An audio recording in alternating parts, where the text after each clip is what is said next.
Chapter 51, Warmth. Gu Yundong wrote and drew on a piece of paper. According to her preliminary estimation, there would be 7 or 8 rooms. There was also a central room, kitchen, dining room, clean house, and warehouse. Oh right, there was also a cow shed. That was equivalent to a garage. Even if she could not afford a car now, she would have to need it in the future. The front door led to the courtyard. When the time came, they could plant grapes and dates in the courtyard, build a swing rack, and make a stone table and bench. In the summer, they could eat fruits at night, and in the winter, they could also bask in the sun. There was a row of central rooms opposite the courtyard. There was a bedroom and a study room on the left, and a dining room and a kitchen on the right. There were 2 rooms on both sides of the courtyard, which could be divided into 2 or 3 rooms. She planned to set a small cubicle in each room as a bathroom. It would be convenient to take a shower. Box novel. A warehouse could be built at the entrance.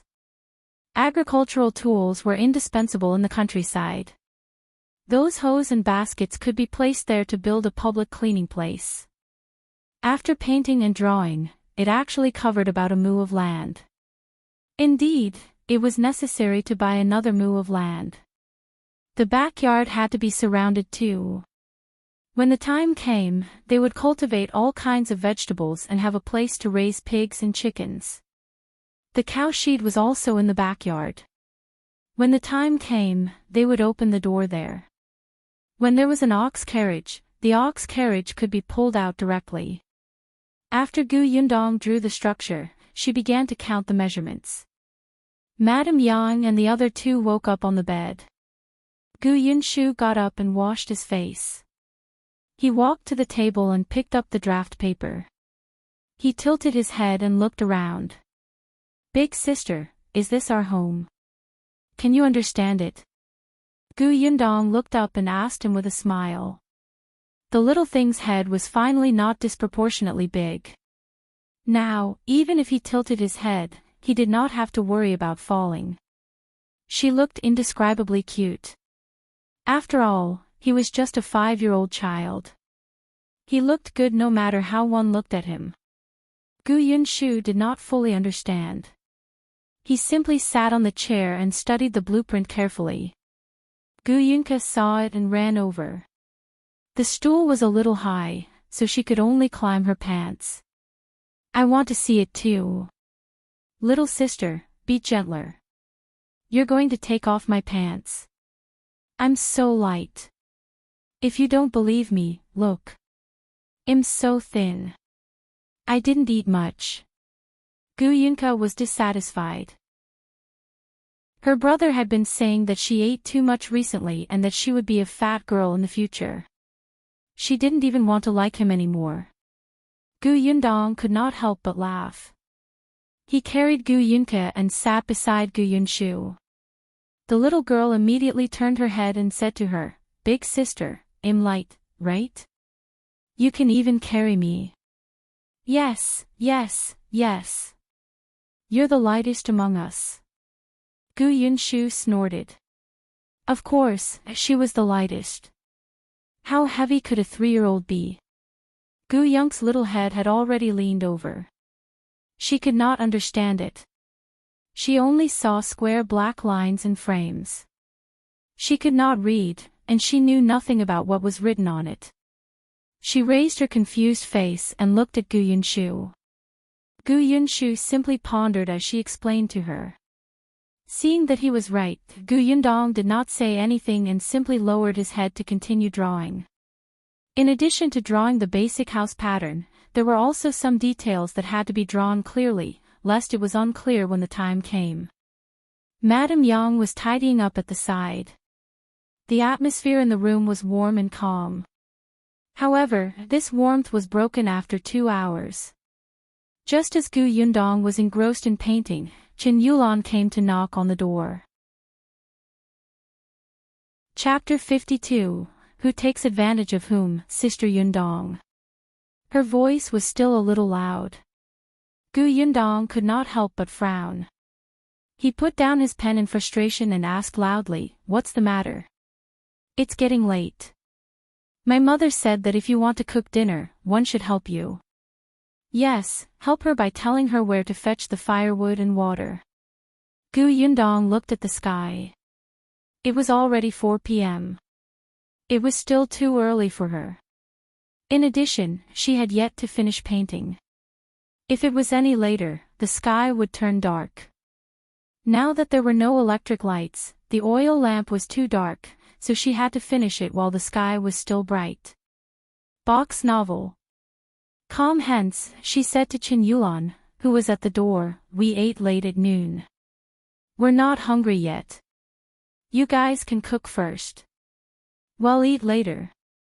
One still have something to do first." As she spoke, she looked at Gu Yunshu and the other woman.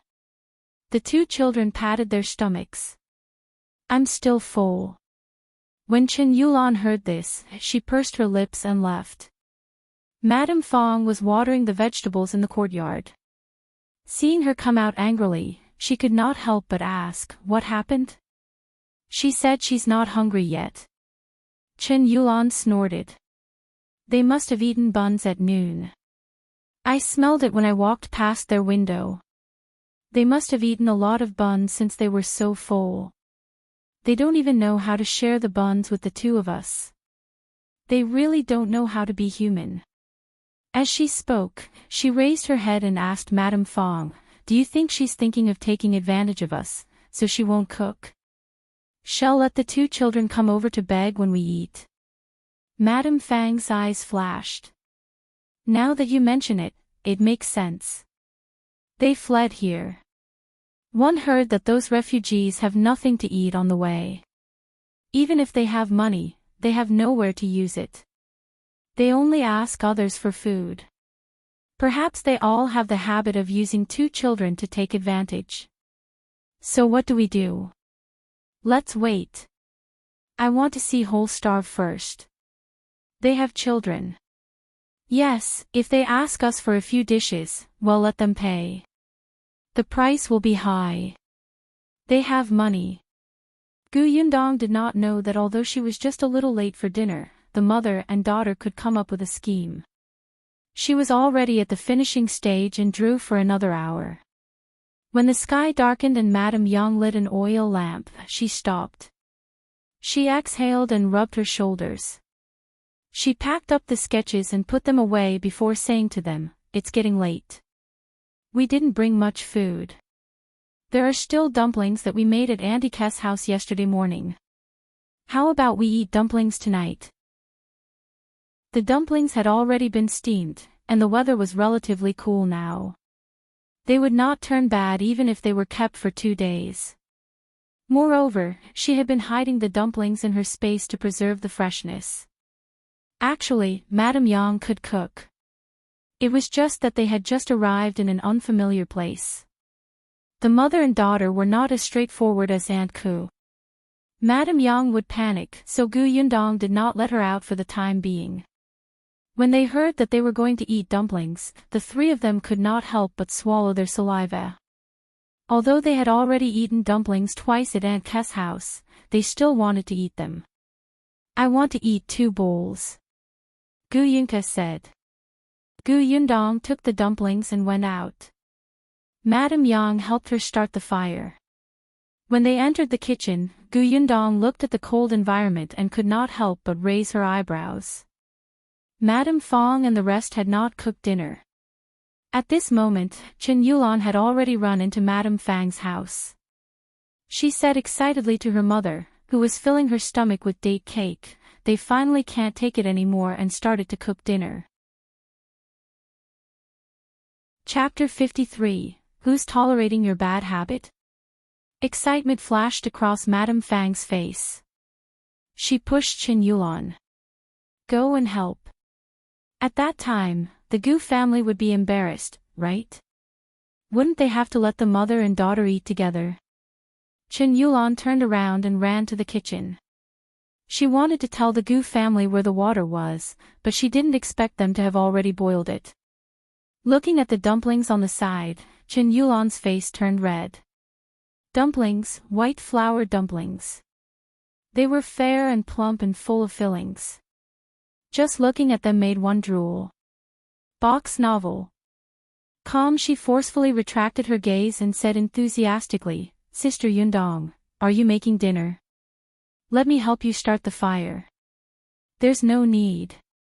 My mother is here. I'll be fine in a while. Go do what you have to do. Seeing that the water was boiling, Yundong added oil, salt, and scallions to the big ceramic bowl to adjust the taste. Then, she poured boiling water on it. The bowl instantly became oily. Qingyuan's hands were clenched tightly. Instead of leaving, she took a few steps forward and said with a smile, Are you eating dumplings? Why didn't I see when you guys made dumplings? They smell so good. Mother and I had some porridge earlier. Now, we're hungry after smelling your dumplings. Had some porridge earlier.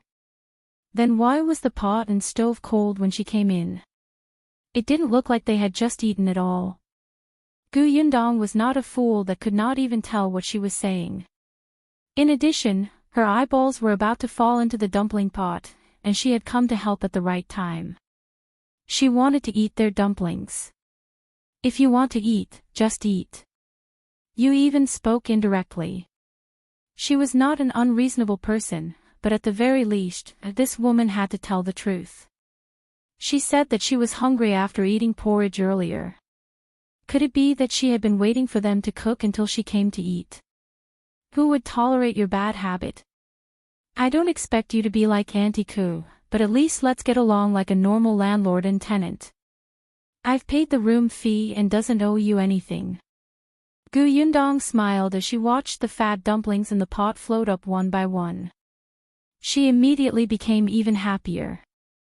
Yes, we're going to eat dumplings. It's already so late. I thought it would be troublesome to cook, right? As she spoke, she scooped all the dumplings into a large bowl that had been mixed with ingredients. She had bought this bowl in the prefectural city. It was very big, just like the bowl of fish with pickled vegetables in the restaurant in her previous life. Now that the dumplings were all scooped up, Yundong said to Qingyuan, I'm done. The kitchen is yours. Well, go back to our room to eat so as not to disturb you. It's still early. If you're hungry, you can cook some noodles. It'll be convenient and not waste time.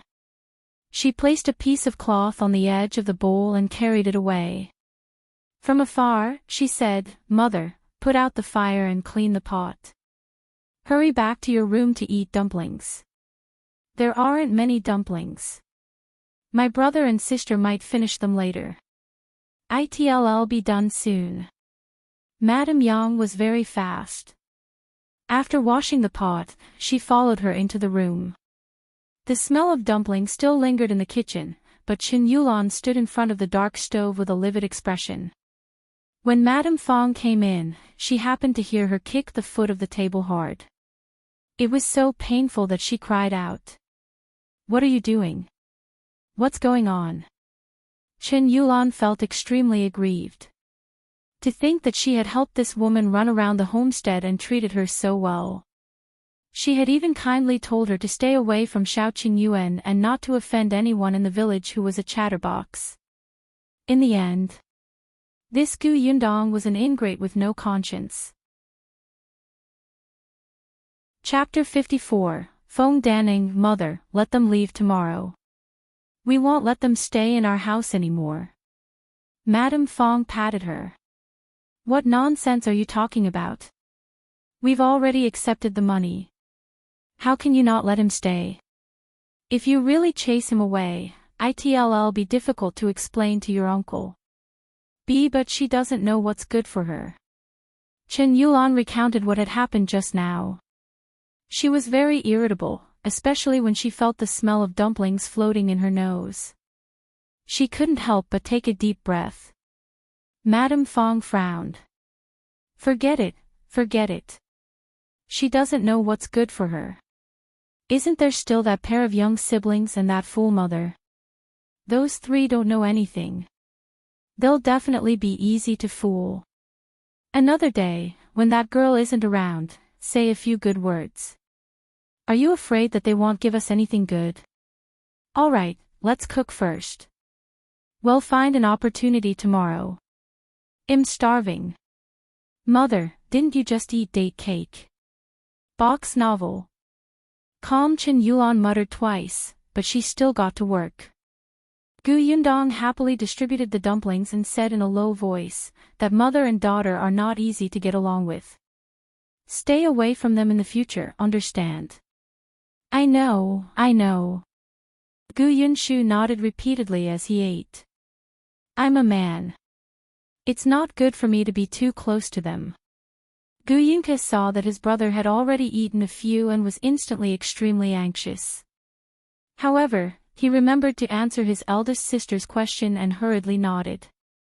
I'll be obedient and stay away. Older brother, eat slowly. Help me blow on it first. Madame Yang nodded. In the future, when I see them, I'll run. I'll run immediately. Dong dong, you don't have to worry. After saying that, she immediately lowered her head and the three of them began to eat assiduously. The dumplings that big sister made were the best. They tasted delicious. The corners of Yundong's mouth twitched. Take your time. There's enough. The family of four did not treat Madame Fong and her daughter the same as Aunt Ku. After eating, they boiled water, washed up, and went to bed. The next morning, Yundong took the blueprint and brought Madame Yang and the other two to the village chief's house. Before he left, he locked the door. Chen Liang was already waiting for her. Beside him stood a tall and burly middle-aged man. As soon as Yundong entered, he introduced, Yundong, you're here. Come, let me introduce you. This is Feng Danning from our village. Your Uncle Feng. Hello, Uncle Feng. Feng Danning nodded and looked at this family of four. He understood why the village chief said that he would be in charge of this matter. It was indeed inconvenient without an adult man in this family. The house they built would not be very big. However, each person would earn 40 copper coins a day. Could they afford it? Chen Liang patted Feng Danning's arm and said, Your Uncle Feng is an expert in building houses in our area. As long as he's not busy with farming, he will work near us to help people build houses. When he was young, he even stayed in the prefectural city for 2 years. His skills are unparalleled. Uncle Chen's help is naturally the best. I'm not worried. Ha ha ha. Chen Liang liked Yundong's words. She was nice. She was not like the girls and women in the village. Not only were they loud, but they also made people's ears hurt. Alright, didn't you say yesterday that you would go back and think about how to build a house? Think about it. Then tell your Uncle Feng about it. I've already drawn the blueprint. Uncle Feng, take a look. Yundong unfolded the blueprint in her hand. Feng Danning and Chen Liang were a little surprised and came over to take a look. Chapter 55. Seeing a ghost the next moment, both of them widened their eyes in surprise. This was a blueprint. It was as if a house was clearly displayed in front of them. It was obvious at a glance. Madame Zhou also took a closer look. Even a layman like her felt that this house was really beautiful. Yundong took out 2 more blueprints. The first one was a diagram of the entire house, just like the modern house from a high perspective. The second one was an internal structural diagram with various sizes and the location of the room. The third one was the details of the interior of the room. After looking at the 3 blueprints, both Feng Danning and Chen Liang could not help but swallow hard. Box novel. Yundong, this was drawn by you. Chen Liang found it unbelievable. You've studied. You know how to write. There were many words written on it. Yundong nodded. My father can read and write. He taught me. In fact, these 3 drawings were very crude. The main reason was that her time was limited. What exquisite thing could she hand over in just one afternoon? But this was enough. What she wanted to build was not a pavilion or a palace temple. It was just a brick house of a farmer. But even so, Feng Danning couldn't help but look at it again and again. He had been building houses for so many years and had always been dictated or explained to by the hirer.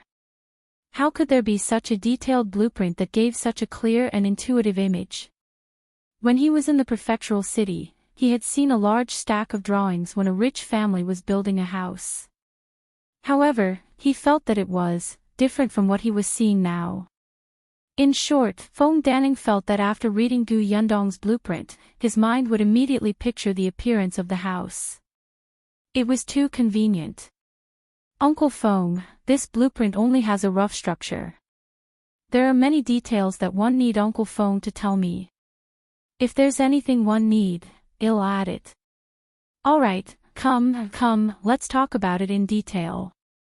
Hey, how did you draw this? This door is really beautiful, and the windows are also beautiful. It's quite interesting to have flowers on both sides of the door. The flowers are also lifelike, and what does this semicircle mean? Gu Yundong was speechless.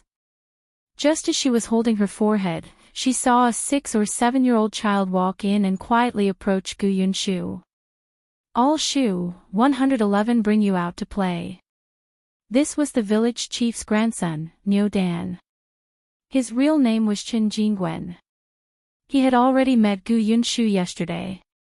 When Gu Yundong went to visit the homestead, the 2 children were chatting quite happily. Gu Yundong thought that she would be very busy from now on. The 2 children would also be very bored by her side, so she nodded and let Gu Yunshu go. She only reminded him to take good care of Gu Yunka.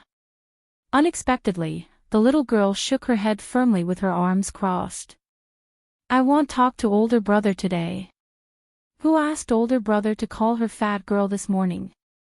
Gu Yundong could not help but laugh. Niu Dan dragged Gu Yunshu away. As soon as he went out, Gu Yunshu asked Niu Dan to bring him to the homestead at the foot of the mountain to take a look. He did not have time to look at it yesterday. Niu Dan familiarly led him to the place.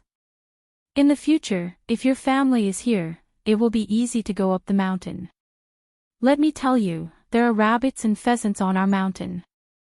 Last time, my brother caught 2 pheasants and roasted them. Unfortunately, I couldn't catch them. My sister is very powerful. She will definitely be able to catch them. Then the next time your eldest sister catches them, I'll go to your house to eat. Okay. Hey, isn't this the young master from yesterday? Just as the 2 of them were fantasizing about the future, they heard a discordant voice behind them. They turned around and saw 4 or 5 children in their teens standing behind them. One of them pointed at Gu Yunshu and said, Hey, you have candy on you, right? Take it out for us to eat. Hurry up. Was this person a bandit? Big sister had said that one had to be as cold and heartless as the autumn wind sweeping away fallen leaves when dealing with bandits. Gu Yunshu pulled a long face, but before he could be heartless, the 4 or 5 children suddenly stared behind him with expressions as if they had seen a ghost. Chapter 56. Never thought of helping you. Gu Yunshu turned around in confusion and saw a young man standing behind them with a gloomy expression. His eyes were cold, as if they had disturbed his rest. However, this person seemed to have been seen somewhere before. He poked his head hard, but before he could figure it out, the children suddenly screamed, Wolf cub, run. As soon as he said this, everyone dispersed. Gu Yunshu was still standing on the spot, not understanding what the wolf cub meant. Niu Dan beside him was a little afraid, but Gu Yunshu was brought out by him. He could not leave him alone, so he was very strong and did not move his legs. Box novel. Calm, however, he secretly tugged at his hand and whispered, let's leave quickly too. Why? Gu Yunshu was puzzled. Isn't it good that they were scared away? Then they won't snatch my things. But, I'm also scared. Niu Dan quietly raised his head to look at Shao Qingyuan's face. When he met his eyes, his body could not help but tremble. Gu Yunshu had already remembered who he was. He immediately walked quickly to Shao Qingyuan. It's you. Why are you here? Are you also from this village? What a coincidence. I'll also be a villager in the future. This is the homestead we just confirmed. Eldest sister said that we can build a house soon. This will be my home in the future. Where is your home? Was it too late for him to pretend not to know him and run with the children just now? Shao Qingyuan looked at the little kid in front of him. What's your name? Niu Dan stood rooted to the ground and did not dare to move. However, he was shouting crazily in his heart, don't answer, don't answer. If you answer, it means that you're targeted by him. You're finished. I'm telling you that you're finished. And yet. My name is Gu Yunshu, Gu Yunshu said very seriously. Thank you for helping us scare away those child bandits just now. Shao Qingyuan sneered. One never thought of helping you. It was just a coincidence. Although you might not have thought about it, it was indeed because of you that they ran away and didn't find trouble with me. One was the one who benefited. My eldest sister said that this is considered. Well, indirect help. Indirect help. Shao Qingyuan was deep in thought. Last time in the prefecture capital, the two constables had also seen the girl, so they did not cause trouble for him. It was especially similar to the current situation. Shao Qingyuan did not say anything else and turned to leave. Gu Yunshu still wanted to follow him and chat with him. He had just taken a step when he was pulled back by Niu Dan. He called out to him softly and firmly, come back. Gu Yunshu was only a little slower, but Shao Qingyuan had already turned the intersection in large strides and disappeared. Gu Yunshu was very regretful. Why are you holding me back? I haven't finished speaking. You know him. Speaking of this, Gu Yunshu was a little excited. You don't know. Last time, I saw him kick out like this. He directly knocked over a constable. Hiss, Niu Dan sucked in a cold breath. He actually dared to hit the constable? As expected, a wolf cub is indeed a wolf cub. A wolf cub. Why do you all call him a wolf cub? And you all look very afraid of him. Isn't he quite handsome? Could it be that these people had a problem with their aesthetic taste as eldest sister had said? Then what should he do? He thought that he was quite handsome. Would the people here think that he was ugly? Chapter 57, Shao Qingyuan teaches the brats a lesson. Gu Yunshu touched his little face. Niu Dan had already pulled him back. As he walked, he explained to him, in the beginning, the adults called him a wolf cub. I don't understand why. I asked my mother and grandmother, but they just told me not to ask. Speaking of this, he was a little dissatisfied. Everyone treated him as a brat. He was already 7 years old, okay? I'm afraid of him because, speaking of this, Niu Dan couldn't help but shiver. Once, I saw him with my own eyes. I saw him throw Go Dan into the water. Oh? Gu Yunshu was stunned. Who is Go Dan? Was that the main point? That was obviously not the case. Box novel.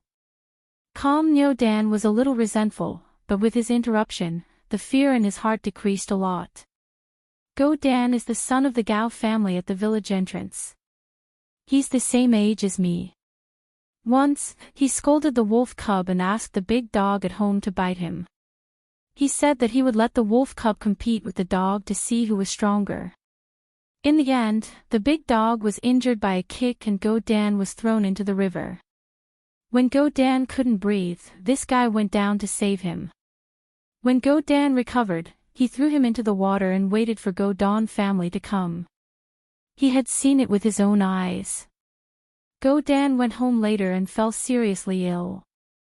From then on, he avoided Shao Qingyuan and did not dare to provoke him anymore. The news spread like wildfire.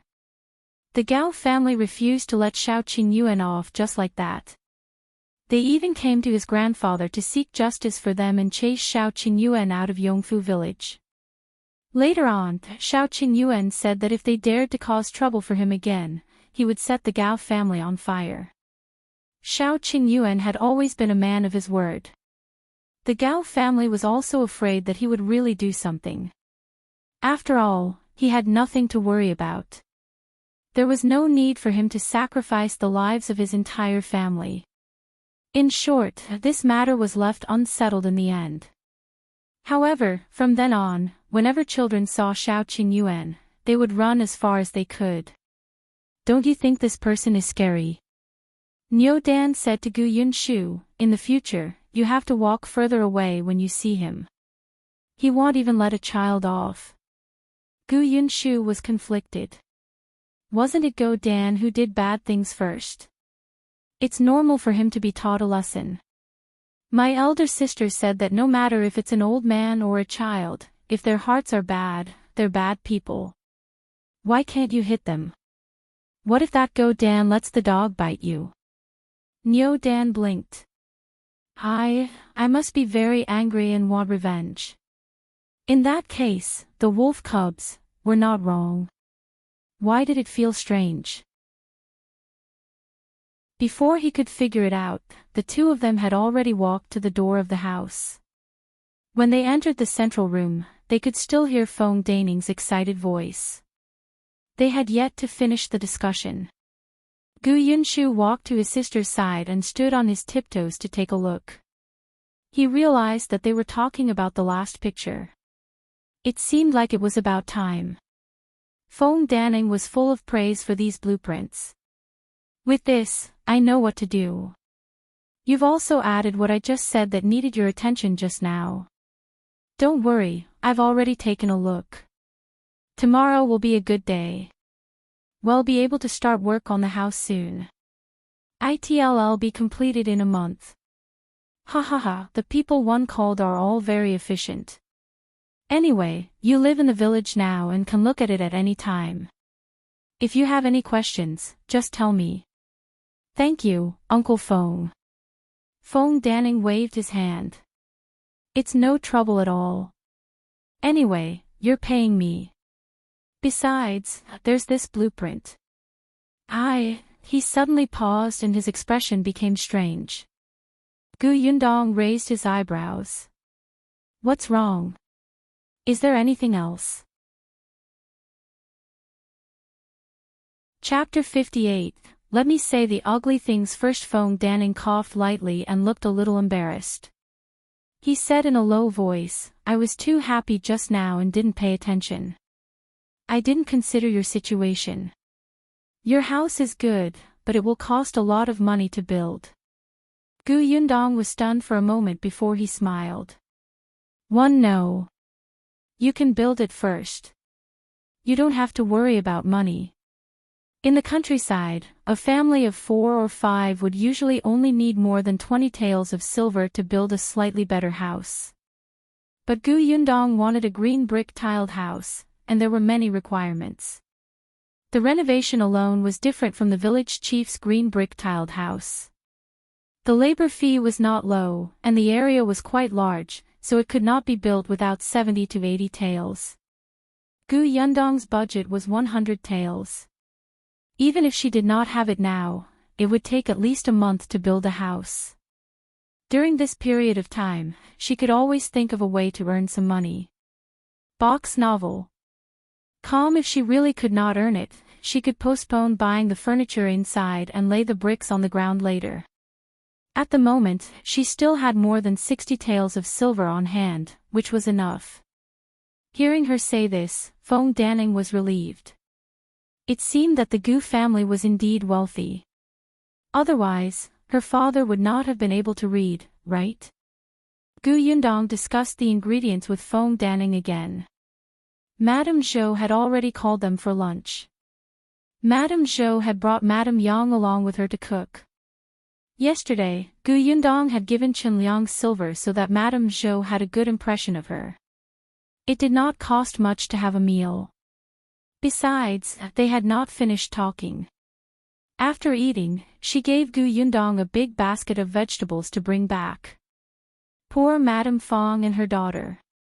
They were still waiting for Gu Yundong to go home and buy the vegetables in their field.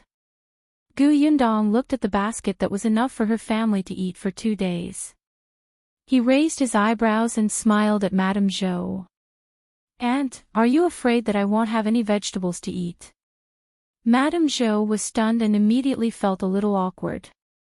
"I was just afraid that you've just arrived and didn't prepare anything. You don't have a vegetable field. These were all planted by my family. There's a lot of them. It's not troublesome." Gu Yundong accepted the vegetables. Chen Liang and his wife were not bad. However, there were some things that had to be made clear. "I know even if Auntie doesn't say it. You're afraid that Auntie Fong and I will have a problem, right?" Madame Zhou was a little surprised. It had only been a night, but the Gu family already knew what kind of person Madame Fong was. "Let me tell you the truth. It hasn't been easy for second brother's wife to raise their daughter alone all these years. They've suffered a lot, so it's inevitable that they're a little stubborn. It's not a big problem. After all, your Uncle Chin is a man. It's not easy for him to get too close to this sister-in-law, and he doesn't know what she's like now. Back then, when he arranged for your family to live there, it was because there was really no other suitable family. Secondly, he wanted to take care of the mother and daughter and let them earn a few copper coins." Gu Yundong nodded. No, but I'll make it clear to Auntie first. If others treat me well, I'll return the favor, but if they scheme against me, one won't be polite either." After saying that, she nodded at Madame Zhou and turned to leave with the basket. Madame Zhou sighed. She had thought that Gu Yundong was easy to talk to, but now it seemed that she was not someone who could be taken advantage of.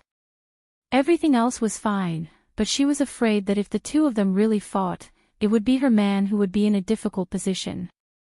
Madame Zhou shook her head and went back to tell Qingyuan this. It could be considered a warning in advance. On the other side, when Gu Yundong brought the 3 of them home, she was surprised to see a man standing in the courtyard. When the man saw them, he was only stunned for a moment before nodding in greeting.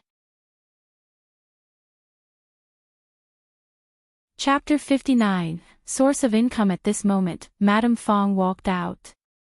Behind her was another woman. That woman looked a little similar to the man in front of her. Madame Fong was quite unhappy to see Gu Yundong, especially when she saw that she was carrying a basket of vegetables. She frowned. However, there was still a guest at home.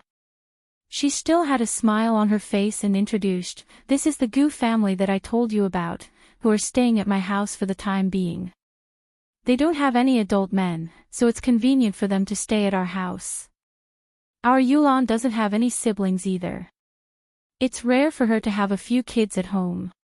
She's so happy. She said that as an elder sister, she has to take good care of them." Gu Yundong sneered and did not say anything. Madame Fong then said to her, "This is Auntie Wu from town. That's Auntie Wu's youngest son. He just got engaged to our Yulan." When she mentioned town, Madame Fang's face was filled with a sense of superiority. Gu Yundong greeted Aunt Wu and returned to her room. Auntie Wu frowned. "Why is she so rude?" Sigh. Madame Fong sighed. "She fled here and met many bad people along the way. It's inevitable that she'll be wary of strangers. Let's not talk about her. Stay here for dinner. I'll get Yulan to cut a piece of meat." "That's good." I've never tasted Yulan's cooking before.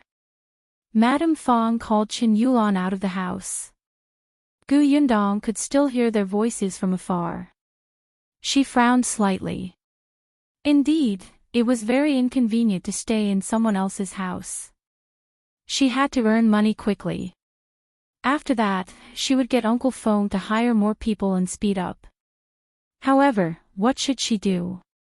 The most basic thing in the countryside was still farming. When they came to Yongfu village, they could get 2 mues of wasteland, but they had to cultivate it themselves. Even if Gu Yundong was an expert in farming, it was impossible for her to earn money in a month. Then there was only, Gu Yundong turned his head and looked in the direction of the 9 Tigers Mountain. As the saying went, one had to rely on whatever they had. Yongfu village was at the foot of the 9 Tigers Mountain. It was said that the 9 Tigers Mountain was endless, and all kinds of ferocious beasts lived in the depths of the mountains. Even the most skilled hunters in the vicinity did not dare to enter. Gu Yundong felt that she should go to the 9 Tigers Mountain to find an opportunity. After setting her goal, she was temporarily at ease.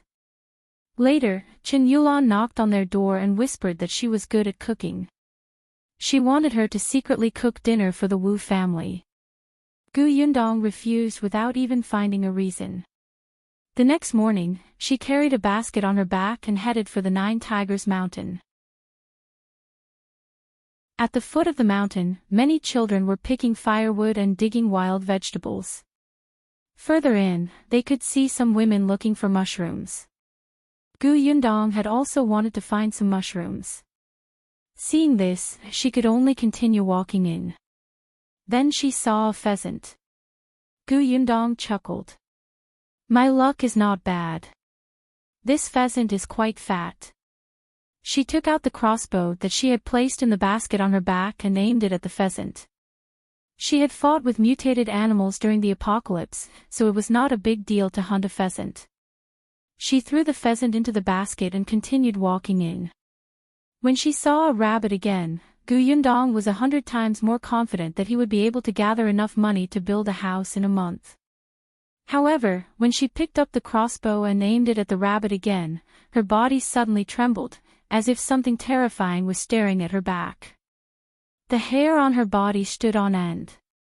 She stopped in her tracks and spun around. She aimed the crossbow bolt at the tree behind her and pulled the trigger.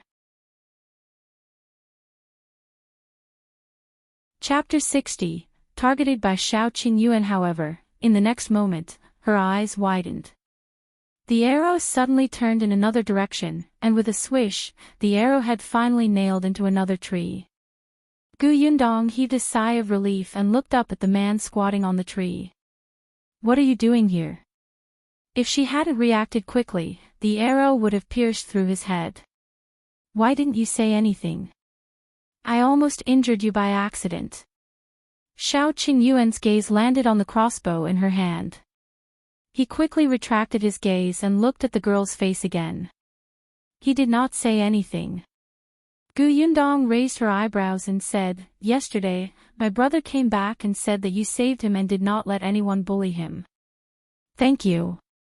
Shao Qingyuan still did not speak. He squatted on the tree and did not move. This time, Gu Yundong finally understood why people called him a wolf cub. This person looked at people like a wolf with a glint in his eyes.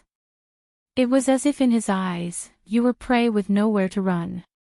He did not speak, and Gu Yundong would not ask for a rebuff. She nodded and continued walking. After that delay just now, the rabbit had already disappeared. Only when Gu Yundong's figure gradually disappeared into the distance did Shao Qingyuan jump down from the tree.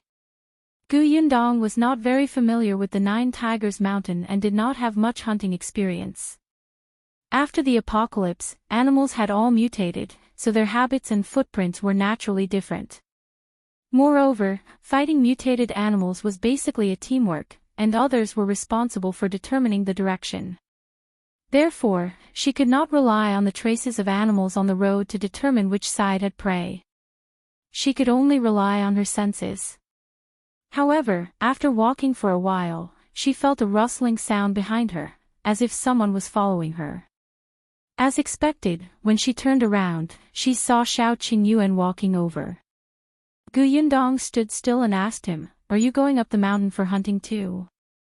If you're going this way, I'll change my route." Seeing that he was silent, Yundong took it as a tacit agreement and turned to walk to the other side.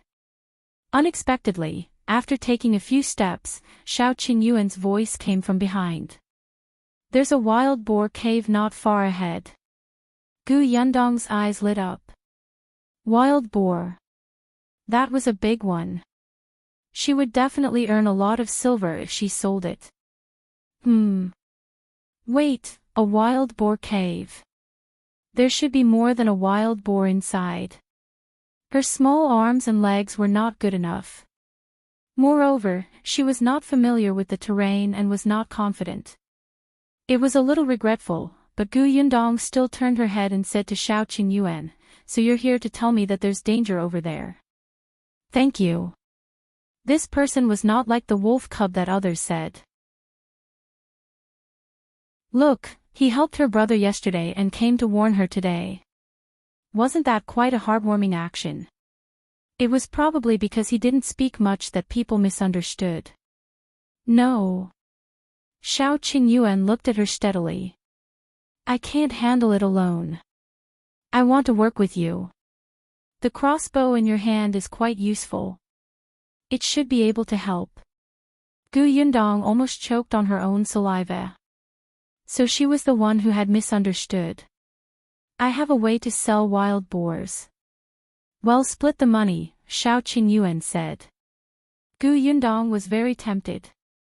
Wild boars seemed to be able to seduce people.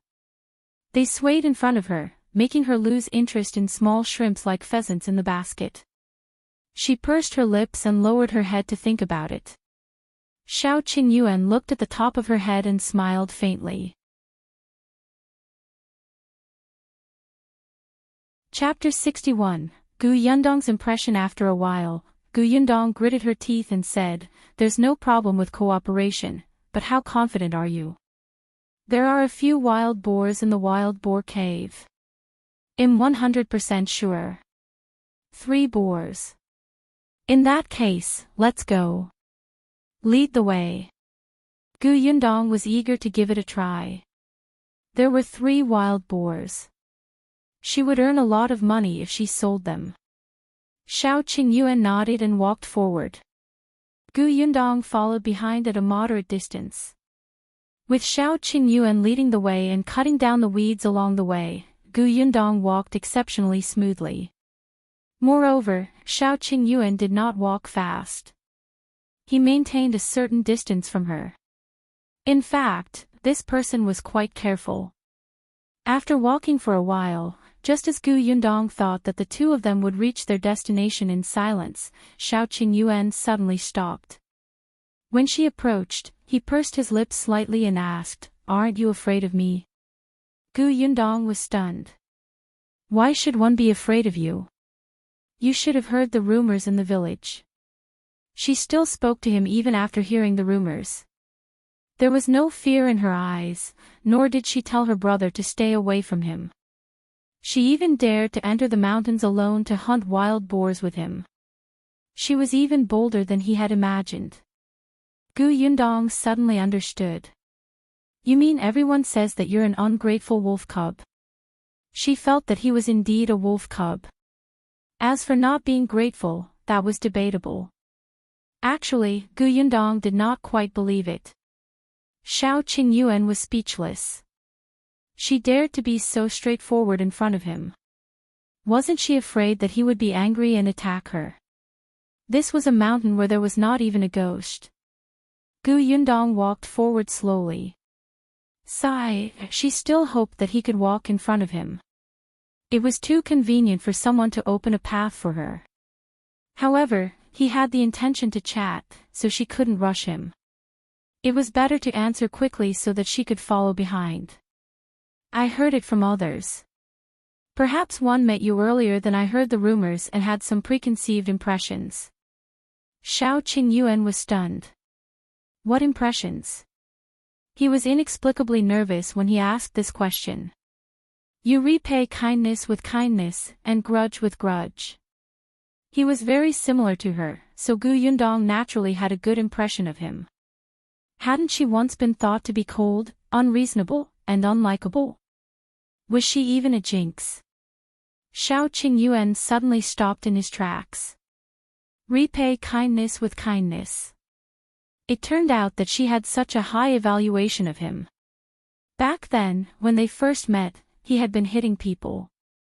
Not to mention the time when he dealt with shopkeeper Pan, he had kicked the constable without a word. When ordinary women saw him, they would probably think that this kind of person did not know the immensity of heaven and earth. He was no different from a hooligan who was unruly. She should not have a good impression of him. Why did you stop? Gu Yundong took a few steps forward and happened to see a fork in the road. She did not know which way to go. She turned around and saw that he was still standing there. Shao Qingyuan raised his head and looked at her deeply before striding over. Left. Gu Yundong took the opportunity to say, "It's better if you lead the way.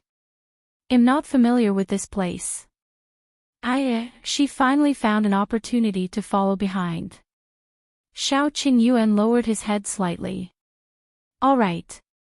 Gu Yundong did not see it. There seemed to be a sparkle in his lowered eyes. Chapter 62. Is there really a third boar?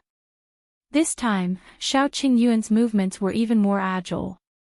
The two of them walked for nearly half an hour before they finally saw the wild boar cave. Shao Qingyuan stopped Gu Yundong, who was about to move forward. Hide on that tree. You have a crossbow in your hand, which is suitable for long-range shooting. It'll lure the wild boars out later. It'll deal with the first two. You just have to keep an eye on the third one. You're dealing with two. Isn't that too dangerous? No, I know what to do, Shao Qingyuan said. He frowned slightly and said worriedly, be careful. Gu Yundong nodded, turned around, and climbed up the tree. Shao Qingyuan looked up and saw that she had covered her figure with leaves. This tree trunk was thick enough and was not dangerous. He turned around and walked towards the wild boar cave. Gu Yundong watched as he skillfully approached the wild boar cave. Along the way, he squatted down. She did not know what trap he had set on the ground. Shao Qingyuan had used smoke to chase the wild boars out of the cave. As soon as the wild boars came out, he jumped up the tree. Gu Yundong watched attentively and ran out. Whoa, it was quite big. It weighed about 400 catties. The second one also ran out. It was slightly smaller than the previous one, but it should be more than 300 catties. Gu Yundong had been waiting for the third one, but no matter how she waited, it did not come out. On the other side, Shao Qingyuan waited until the first wild boar stepped into the noose he had set on the ground. Then, he suddenly pulled and jumped down from the tree. The wild boar's front hooves were raised a few centimeters, as if half of its body was standing up, leaving only its two hooves on the ground. It began to struggle crazily, but the rope was firmly tied to the tree. Shao Qingyuan came over without stopping and stabbed the dagger into its neck. Roar! The wild boar cried out in pain as blood gushed out of its body. It glared angrily at Shao Qingyuan. Shao Qingyuan immediately took a big step back, but at this moment, another wild boar ran towards him. Shao Qingyuan was agile. He took a large piece of wood on the ground and smashed it on its head. The wild boar fainted for a moment and instantly became even more irritable and furious. It roared and rushed at him. Shao Qingyuan dodged left and right. The wild boar knocked down two trees in a row. Gu Yundong, who was hiding in the tree, could not wait for the third wild boar. She decisively adjusted the direction of the arrow and aimed it at the charging wild boar. However, it was fast.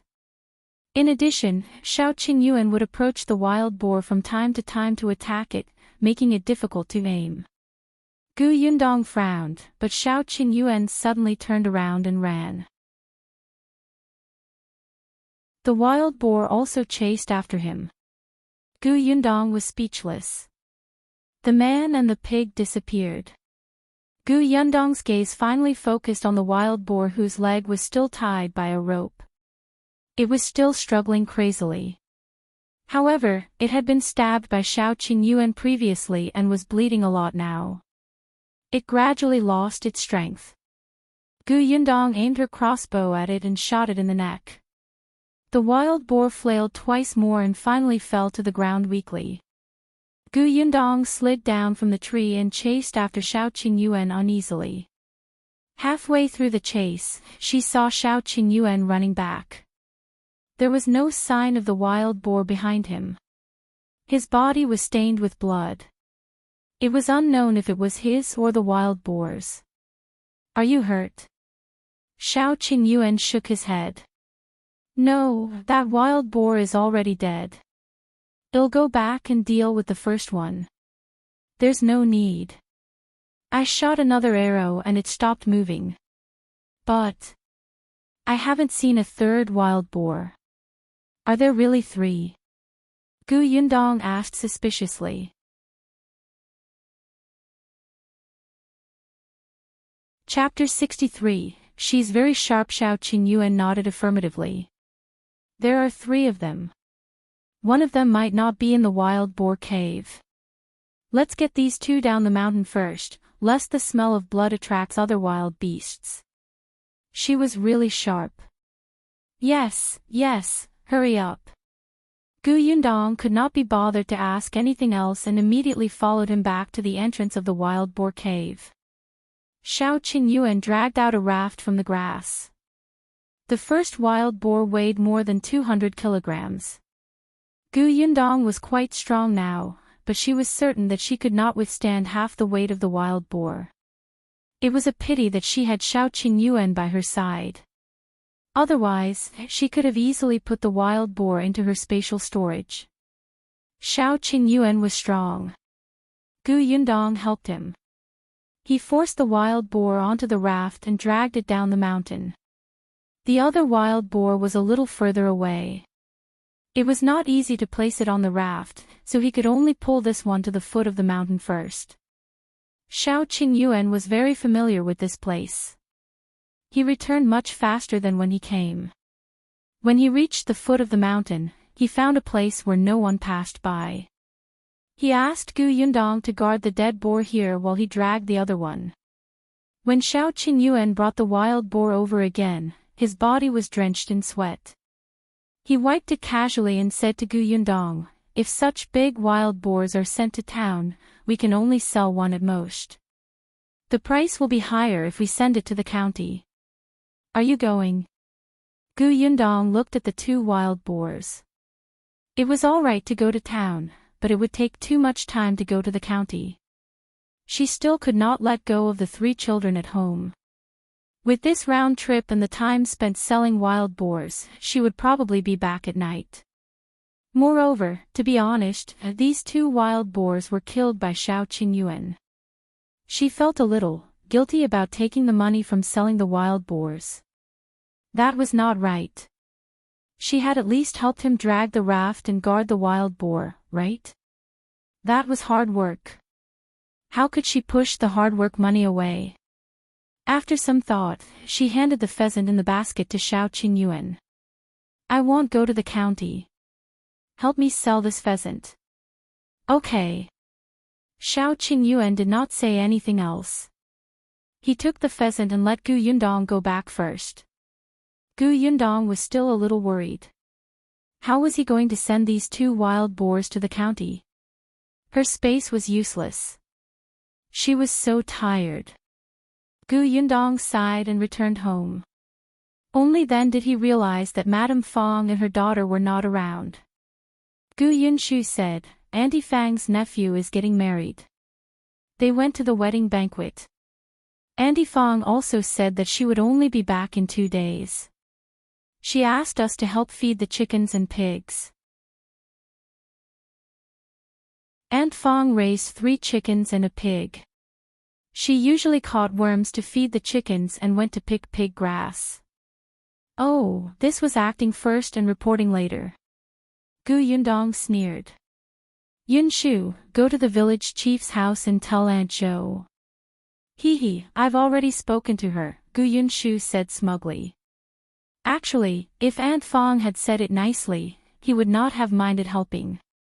In the past, when he was in the Gu family, he had often gone out to gather pig grass. He could do these things. However, Auntie Fang's words made people dislike her. It was as if she was not asking them for help at all, but ordering them. Under Gu Yundong's influence during this period of time, Gu Yunshu would not give in to such people. Gu Yundong patted his head in satisfaction. She turned around and saw that Aunt Fong and Qingyuan had locked the door. The kitchen utensils were all sealed. Even the eggs in the urn had been moved away. She could not help but sneer. They were guarding against them like thieves, but they actually wanted their help. Dream on. However, since the mother and daughter were not around, Gu Yundong made a sumptuous dinner. Anyway, there was meat in her spatial storage. The sky had just turned dark when Shao Qingyuan came over.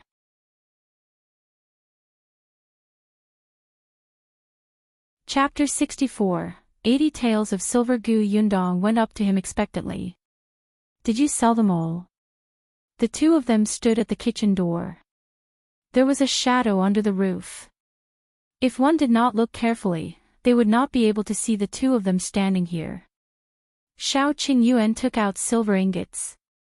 The 2 wild boars were sold for a total of 80 taels of silver. The price of the county's domestic pigs is 18 copper coins a catty. The wild boar is much more expensive, 80 copper coins. The smaller wild boar is 330 catties. I sold it to the restaurant. The shopkeeper knows me there. Including the pheasant, I asked for 30 taels of silver. The big one was fancied by a rich young master. He was generous and directly gave me 50 taels of silver. A total of 80 taels. Here is the 40 taels you deserve. Take it. Gu Yundong knew that wild boars were expensive, but she did not expect to earn 40 taels in one go. No. Wasn't it inappropriate to take 40 taels of silver from him? She stared at the silver ingot and tried her best to restrain herself. She said very politely, "You were the one who killed the 2 wild boars. I just helped. Besides, you were the one who paid the villagers to pull the wild boars to the county city. It's enough for me to take the hard work money."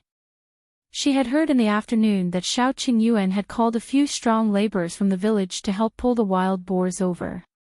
Of course, he had to pay. His reputation in the village was really not good. If these people did not want money, they would not have any contact with him. However, when the 2 huge wild boars were pulled down the mountain, it still caused a commotion in the village. Many people wanted to go up and say a few words, but they were afraid of him. They could only follow the cart that contained the wild boars for a long time. They turned around and discussed in the village with relish. They were all guessing how much this wild boar could be sold for. Shao Qingyuan looked at her glowing eyes and laughed secretly. She clearly wanted the silver. Back then, we agreed to split it equally. The salary is only 1 tael of silver. You gave me a pheasant, so we're even. Take this silver. I don't want to be a person who goes back on my word. Gu Yundong nodded solemnly. In order to prevent you from becoming a despicable person who goes back on your word, I'll accept this silver. Shao Qingyuan was speechless. So I have to thank you. Gu Yundong hugged the money, and she was overjoyed. It would be better to have more gentlemen like Shao Qingyuan in the future. They could still work together in the future. How was this a wolf cub? It was obvious that he was a good person. Now that she had the money to build a house, Gu Yundong was happy. She asked casually, "You just came back from the county. Have you eaten dinner?" "No." Gu Yundong replied with an "oh," and did not seem to hear what he said at all. It was only when he turned around and entered the kitchen that she suddenly came back to her senses and looked at his back in surprise. What are you doing? Didn't you want me to stay for dinner?" Shao Qingyuan had an expression that said, "If not, why did you ask me if I had eaten?" Gu Yundong looked at him and then at the silver in his arms. He said affirmatively, "Of course. You worked so hard. It's only right for you to have a meal." Gu Yundong followed him into the kitchen. "The dishes are a little cold. I'll cook egg fried rice for you. That'll be faster." "All right." Shao Qingyuan sat on the stool and watched as she quickly picked eggs and scooped rice. With a ripping sound, the fragrance suddenly spread out and filled the entire kitchen. For some reason, this smell actually made Shao Qingyuan feel calm.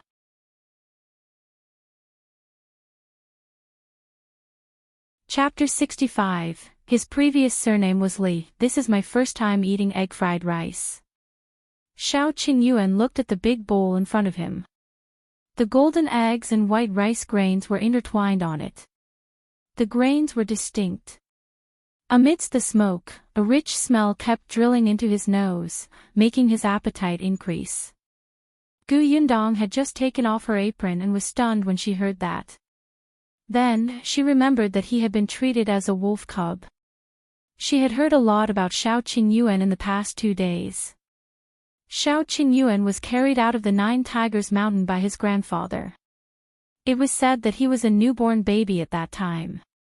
At that time, there was the corpse of a wolf beside him. It was unknown how it died. His grandfather's surname was Li. At that time, the Li family's eldest branch only had 2 daughters and had never had a son, so Grandpa Li put Shao Qingyuan under the name of the couple. Later on, the eldest branch gave birth to a son and did not treat Shao Qingyuan very well. When Shao Qingyuan was 14 years old, he was chased out by the eldest branch. Grandpa Li refused to accept it and left the Li family with Shao Qingyuan. However, not long after, Grandpa Li fell seriously ill and passed away. From then on, Shao Qingyuan changed his surname to Shao. This surname was discovered when he was still an infant. Shao Qingyuan's life in the past 10 years was actually not much different from the previous Gu Yundong. Later on, he was alone and probably had never learned how to cook egg fried rice. However, Gu Yundong did not know that Shao Qingyuan was not just incapable of cooking egg fried rice.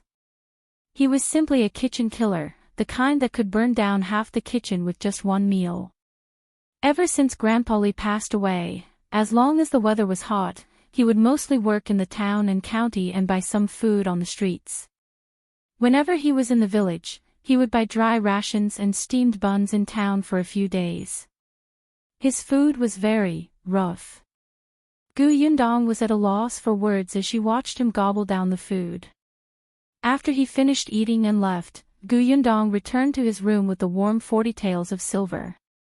The 3 of them had already fallen asleep in the room. Gu Yundong's heart was relieved and he quickly fell asleep. However, Shao Qingyuan had returned. At this moment, he was on a roof not far away. One hand was behind his head, and the other was touching his stomach. He was lying on his back and looking at the sky above his head. The light in his eyes was even brighter than in the day. Gu Yundong slept contentedly. Without Madame Fong and her daughter's banter early in the morning, she felt that the entire world was quiet. With the money, she couldn't wait to go to the homestead to look at the newly built house. This time, she brought Madame Yang and the other 2 along. The homestead was in full swing. Fong Danning had already brought more than 20 young men to work. When he saw her, Fong Danning immediately walked over. "How is it? Everyone looks good, right?" It was indeed not bad. Most of these people were from this village, and some were from the neighboring village. They were all hired by Feng Danning. Gu Yundong offered a high price, so the people who came were naturally happy. Most people only paid 30 copper coins a day to build a house. Although lunch was included, they only ate boiled cabbage and plain steamed buns. How could these be worth 10 copper coins? They might as well go home and eat their own food. Someone also greeted Gu Yundong. Seeing that the young lady was clean and refreshing, their impression of her increased. Gu Yundong smiled and nodded one by one. Seeing that everyone was sweating profusely, she thought for a moment and turned to knock on the door of the house next door. Her homestead was remote, and there were only 2 or 3 neighbors around.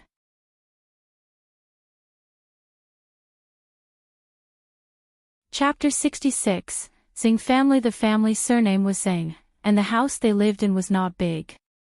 The person who opened the door was a 6 or 7-year-old girl. When she saw an unfamiliar person standing at the door, she asked timidly, "Who are you looking for?" As soon as she finished speaking, another woman rushed over and looked at Gu Yundong in confusion. "Hello, auntie. I'm Gu Yundong, who has just come to Yongfu village. The house next door that is being built belongs to my family. We will be neighbors from now on." One came over firstly to greet auntie. "I've disturbed you during this period of time. Secondly, I want to ask auntie for a favor." Gu Yundong said with a smile, her attitude very kind. Madame Dong felt that she was very refined when she heard her speak. She knew that this girl was from the Gu family next door who wanted to build a house of bricks and tiles. They would definitely have a lot of contact in the future, so she quickly retreated and said, "Let's talk first." Gu Yundong entered and casually glanced at the Gu residence's courtyard. It was very clean. The courtyard was not big, and the house looked like it had been in disrepair for a long time.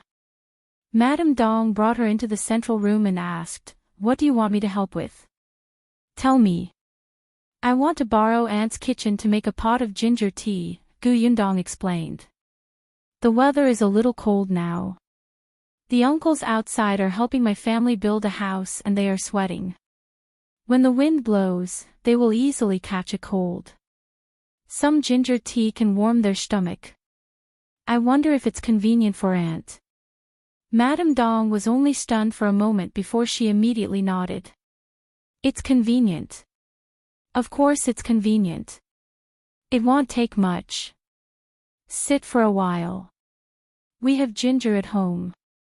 I'll get it for you." The ginger was all grown by her family. There was a lot. Madame Dong quickly brought her a handful. Gu Yundong did not stand on ceremony. Not only did he borrow ginger and firewood, but he also borrowed their bucket and bowl. After cooking, he carried them out with Madame Yang. Feng Danning was still wondering where she had gone. When he saw her carrying ginger tea over, a trace of surprise flashed across his face. Gu Yundong told him what he meant. "Everybody has been working for half a day and your mouth is dry. Once saw someone scoop some raw water and drink it. If this continues, he will easily fall sick. So I borrowed the Zeng family's kitchen to make a pot of ginger tea. It's warm and comfortable to drink. If you're not used to the taste of ginger tea, there's also boiling water. Uncle Feng, get everyone to come over and drink it." Feng Danning had never seen any hirer who made ginger tea. At most, they would put boiled water aside and let them drink it. This young lady was really not bad. This way, everyone's hearts were hot and they worked even harder. After Gu Yundong and Feng Danning finished speaking, she returned to the Zeng family. Madame Dong was cleaning up in the kitchen. When she saw her enter, she smiled and did not say anything. Gu Yundong took out a handful of copper coins and stuffed them into Madame Dong's hands. Madame Dong was shocked and quickly returned the copper coins. "What are you doing?" "It's just a few pieces of ginger." Auntie, this money is not only for today. It will take more than a month to build my house. I can't come over every day, so I want to trouble Auntie to help me cook a pot every day. There's no need to make ginger tea every day. The boiling water is fine too. Take this money as my salary for hiring Auntie. Besides, someone has to pick the firewood and water from Auntie's house. Madame Dong was stunned. She looked down at the 200 copper coins in her hand and thought of the man who could only lie on the bed after his leg was smashed. She also thought of the few young children at home. She gritted her teeth and took the money back. Thank you. Then I'll have to trouble you, Aunt. Gu Yundong then left the Zeng family's courtyard. Unexpectedly, just as she stepped out, she saw the door of the neighboring house open. She looked at the man who had just stepped out of the door in surprise.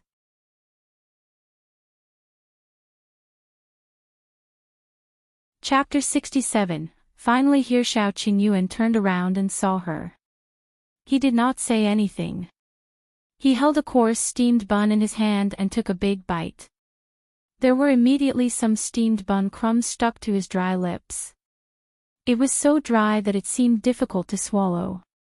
Gu Yundong felt as if her throat and eyes were blocked, especially when she saw a small piece of steamed bun fall to the ground and smash into the soil, creating a small pit. Gu Yundong was speechless. How hard was it? Could it be digested? She couldn't help but swallow. Behind her, she heard Madame Dong's hurried footsteps. Yundong, one don't have anything good at home. Those are vegetables planted by my family. There are many in the courtyard. Take them back and eat them. She walked out with a basket in her hand. When she looked up, she saw Shao Qingyuan from next door. It's Qingyuan. You didn't go out today. Why are you eating steamed buns again? How can you eat steamed buns every day? Come to Auntie's house to eat tonight. Madame Dong seemed to be quite familiar with Shao Qingyuan, so she spoke much more casually. Shao Qingyuan took another bite of the hard steamed bun in front of Gu Yundong and said coldly, "No, I'm busy." With that, he left. Gu Yundong wanted to ask him if he wanted to drink some water to wash down the food, but he had already disappeared. Madame Dong turned around and saw her expression. She immediately misunderstood and said carefully, "Yundong, don't be afraid. Qingyuan isn't as scary as the villagers say. His house is next door. We've been neighbors for a few years and one knows Qingyuan's character better than those people. He's very good." Gu Yundong was stunned. This was the first time she had heard a positive comment about Shao Qingyuan. Unexpectedly, he lived next door. Wouldn't he be her neighbor in the future? Wasn't this helpful neighbor who was on good terms with her a good thing? Hence, Gu Yundong nodded. "Aunt, I know. I'm not the kind of person who will believe whatever people say." She took the basket from Madame Dong's hand. "I won't stand on ceremony with the vegetables." Madame Dong heaved a sigh of relief. "Just take it. Come back after you're done eating them." Gu Yundong led the three of them back. When they passed by their homestead, they saw that the young men had stopped to rest and drink ginger tea. When she saw them, they immediately greeted her warmly and thanked her very much for the ginger tea. They expressed that their heart would feel warm after drinking it and that they would work hard to reassure her. Gu Yundong nodded and told them to be careful. When she walked over, someone whispered, "This young lady from the Gu family is really good. Not only do we earn a lot of money from working for her, but we also feel comfortable. Sigh, it's a pity that she doesn't know the ways of the world." That's right. There's no adult man in this family to protect her. If she has money, she should hide it. She just arrived in a strange village and doesn't know anyone. She dares to spend so much money to build a green brick and tile house. This is too eye-catching. I reckon the hooligans in the village will soon set their sights on her. Shall we find Brother Feng and ask him to remind the young lady? Okay. Feng Danning had indeed told Gu Yundong to be more careful these few days, especially when she slept at night. He told her to lock the doors and windows, set a trap by the door, and shout if there was any movement. However, he did not expect that night, a few thieves would sneak into Madame Fang's house. At this moment, Gu Yundong, who was lying on the bed, suddenly opened her eyes. She stared at the dark room and curled his lips slightly. They were finally here.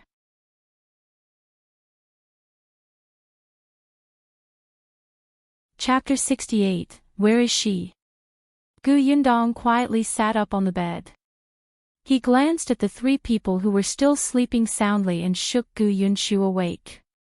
The little thing was extremely sleepy and could not help but rub her eyes. He opened his mouth and called out, "Sister, Shao." Gu Yundong lowered her voice and pointed at the door. She said in a low voice, "Do you still remember what one told you before?" Gu Yunshu suddenly sobered up and thought of what his eldest sister had said to him. "I remember that someone wanted to steal our money, cut off our escape route, and dig up our ancestral grave." He clenched his fists. "Big sister, did the thieves come?" Thanks to his training during his escape, although Gu Yunshu hated these thieves, he was not afraid.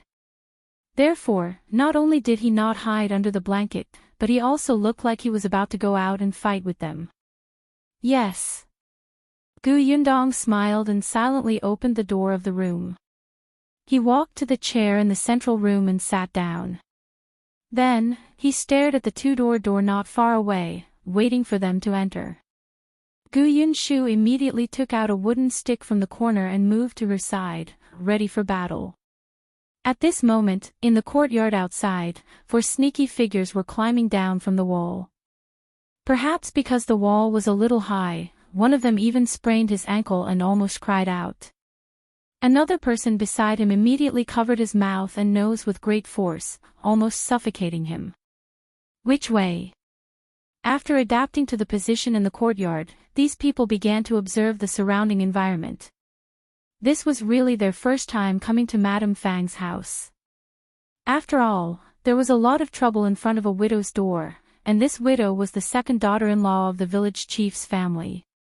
Therefore, these thieving hooligans would not wander around the vicinity for no reason, let alone have the chance to enter this house. Now that Madame Fang was not at home, there was a rich person living at home who did not have any backing. TSK, the prey had delivered themselves to their door.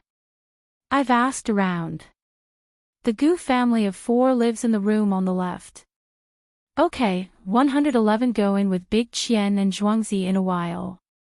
Goshing, you stay outside and keep watch." "Sure thing. Brother, I've asked around. The Gu family's house costs at least 70 to 80 taels. One reckon she's already given Feng Danning a few taels. The rest are probably in the room.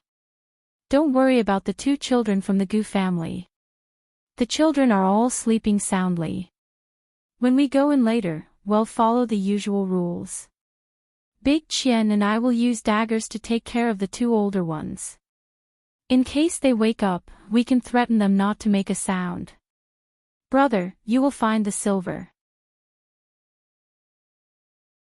When I think about how we're going to have dozens of taels of silver soon, I'm so excited that one want to go to the toilet. Good for you. Let me tell you, it's definitely not just a few dozen taels. Think about it.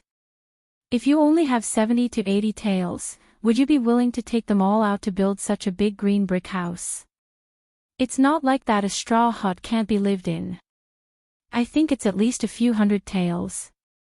Damn, I'm so excited that I want to go to the toilet. The few of them approached the central room excitedly. They did not know that Gu Yundong would dare to build a house worth 100 taels of silver when she did not even have 70 to 80 taels of silver. Gu Yundong heard the sound of footsteps approaching and also heard a faint groan. The corners of her lips curled up as she waited for these people to walk right into her trap. However, after waiting and waiting for a long time, the door was still not pushed open. Gu Yundong held the stick and almost fell asleep again. Gu Yundong finally lost her patience. He opened the door of the central room and looked out. Where was she?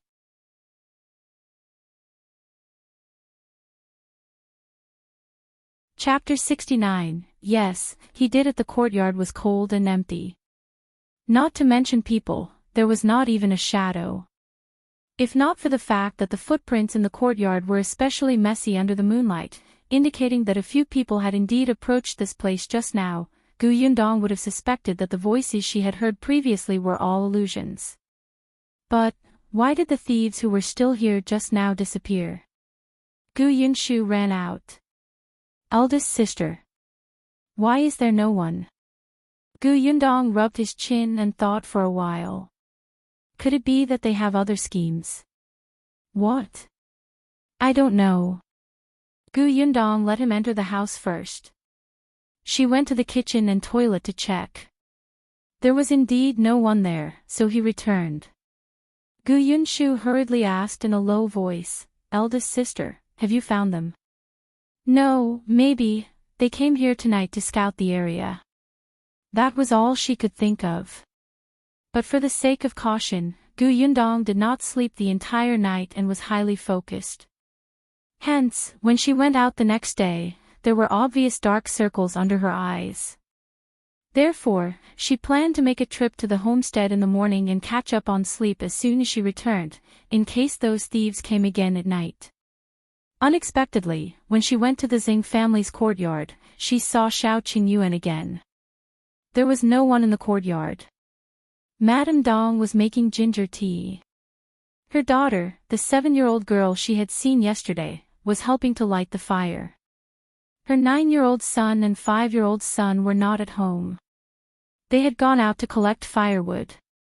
Gu Yundong sat down in front of Shao Qingyuan and asked him, Did Aunt ask you to come for dinner? No, Shao Qingyuan said. I'm waiting for you here. Gu Yundong was surprised. Waiting for me? What's the matter?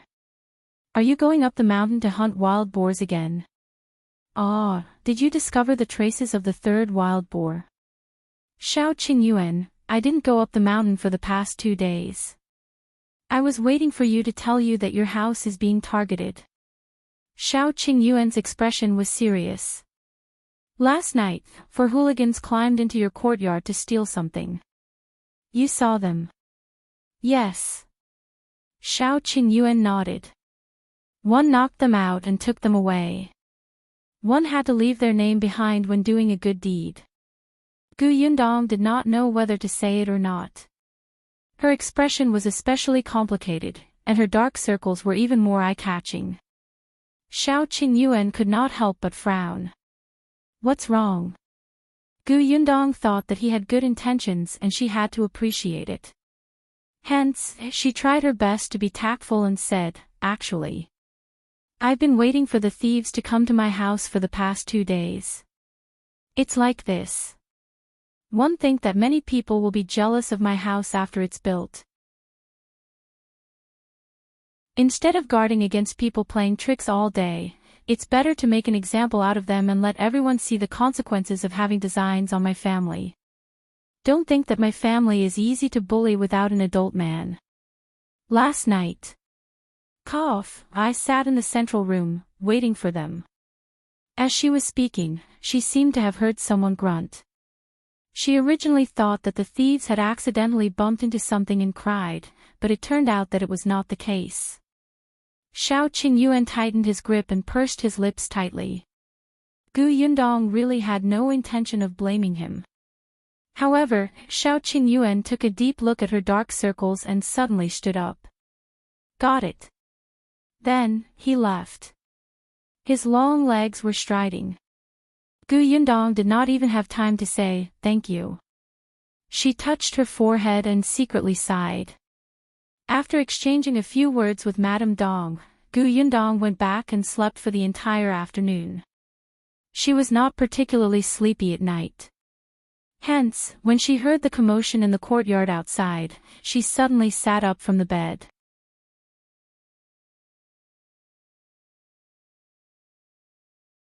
Chapter 70. Sent back this time, Gu Yundong did not wake up her brother who was sleeping soundly holding his stomach. She walked out quietly. The moonlight was still as bright as yesterday, illuminating the entire courtyard. As soon as Gu Yundong opened the door of the central room, she saw 4 black shadows in the middle of the courtyard. He looked closer and realized that they were 4 sacks. What were they? There was no movement from the sack. Gu Yundong looked around and hesitated for a moment before going forward to untie the rope on the sack. Then, he saw a human head. Whoa! Gu Yundong suddenly took a step back. To be honest, if she had not experienced many things and did not have a strong mental fortitude, she would have thought that there was a murder and body dumping case. She would have screamed in fear and summoned her neighbors over. Who the F***ck left him here? Gu Yundong cursed whoever did this. She calmed herself down and went forward again. Now that she took a closer look, the person in the sack was still covered with a black cloth. He looked like a thief. Gu Yundong's eyes widened and she suddenly came back to her senses. She looked at the 4 sacks again. Wasn't that the number of people Shao Qingyuan had told her? So these people were thrown here by Shao Qingyuan. Gu Yundong felt as if a mouthful of blood was stuck in her chest. She could not spit it out. Her head hurt. After a while, she went forward and patted the face of the person in the sack. Hey, wake up, wake up. Ugh, Zhuangzi opened his eyes in a daze. His mind was in a daze for a while. In the next moment, he seemed to have thought of something and hurriedly shouted, "Hero!" Before he could say the word "spare my life," his mouth was blocked by a rag. He whimpered twice, and his eyes adapted to the moonlight. He finally saw who the person in front of him was. Zhuangzi's eyes widened. Wasn't this the little girl from the Gu family? He remembered that, last night, the few of them came to her house to steal something. Then, they were hit on the back of the head. When they woke up, their eyes were covered and their mouths were gagged. He didn't know where they were, but they were ambushed. At that time, he thought that he was going to be trafficked into a black kiln to be a laborer and live a life worse than death. However, before he could escape, he was beaten half to death and fainted again. When he woke up again, that person beat him up again. He thought that he had encountered a pervert. He did not expect that when he woke up, he would actually see who the person in front of him was. Could it be that she was the one who knocked out the 4 of them last night? No. One don't think so. Gu Yundong seemed to see the changes in life in his eyes. In the end, under his frightened gaze, she finally said faintly, "What's your name?" Answer the question properly and don't shout. Otherwise, you might lose your fingers. Gu Yundong held a dagger and pulled out his bound hand. The dagger flashed coldly and was placed on his finger. With a little force, blood could be seen. Zhuangzi was scared to death. Hence, after Gu Yundong removed the cloth ball from his mouth, he immediately answered obediently, "My name is Zhuangzi. You came to my house in the middle of the night to steal something, right?" Zhuangzi immediately shook his head and denied, "No, we were just passing by." Before he could finish speaking, he felt a sharp pain on his finger and hurriedly nodded. "We're here to steal. We saw that you can build such a big house, so you must be rich. There's no man in your family, so we can easily succeed. After that, you don't have anyone to trouble us. Other than me, there are Liangzi, Big Qian, and Goshing. Liangzi is our big brother." "That's right. Didn't you give me a clear explanation? 111 treat you better tomorrow." Gu Yundong smiled and put away the dagger. For some reason, Zhuangzi shuddered. Why? She was clearly a 13-year-old girl. Why did she make him feel so scary? Could it be that he had been traumatized by her a few times during the day and was subconsciously afraid of her? What does tomorrow mean? You'll know when the time comes. Gu Yundong raised his hand and Zhuangzi fainted again.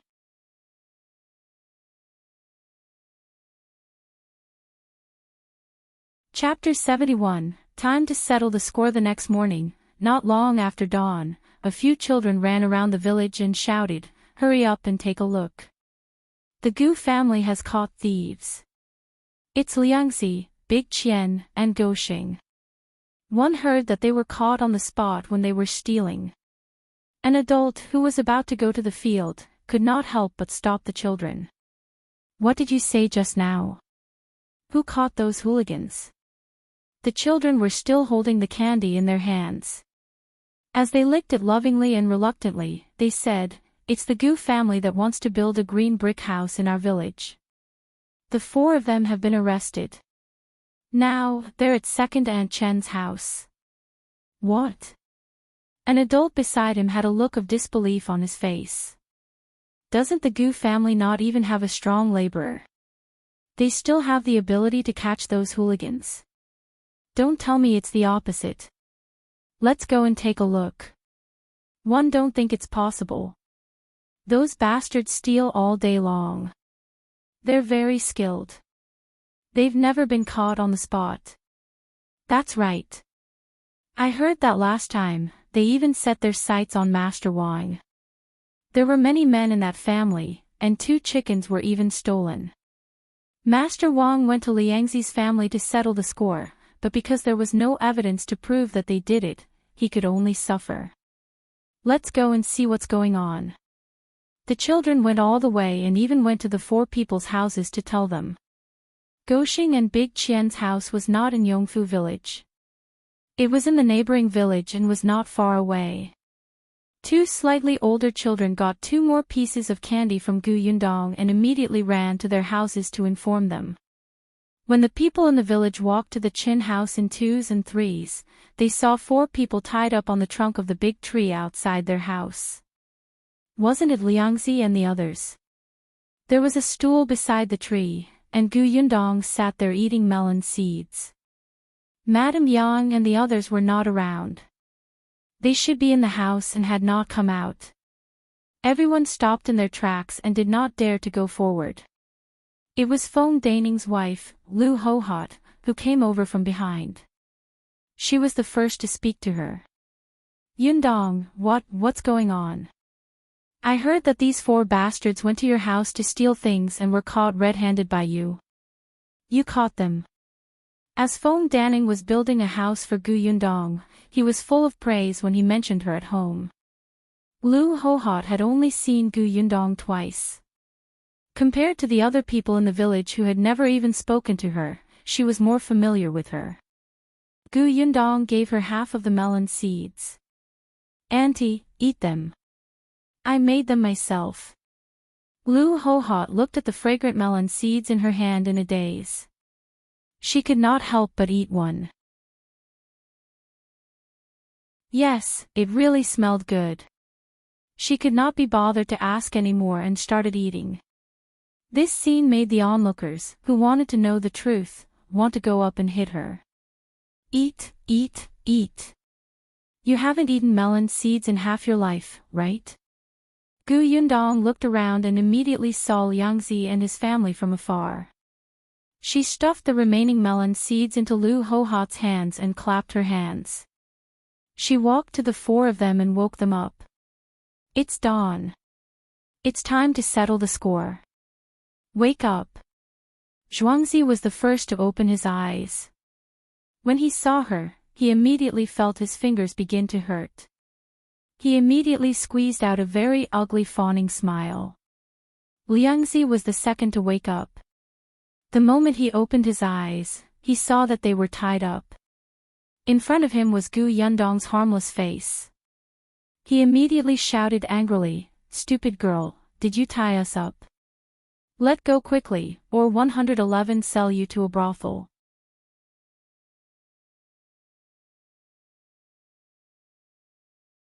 Chapter 72. Slander. Gu Yundong snorted and punched him in the stomach. Liangzi almost vomited. He widened his eyes and scolded with difficulty, "Stupid girl." Liangzi's family, who had just run over, looked up and saw this scene. They immediately rushed up to hit her. Where did this bitch come from? She just came to our village and dares to deal with our village. Do you think there's no one in our family? The person who scolded him was Liangzi's mother, Qingyuan. She was in her 40s and was running on her feet. The first to rush up and hit her was Liangzi's father, Hu Qianlai. His large palm slapped her head like a bowl. However, just as he arrived in front of Gu Yundong, he heard a sneer. Then, he felt a pain in his stomach and fell back 2 to 3 meters. Tisk.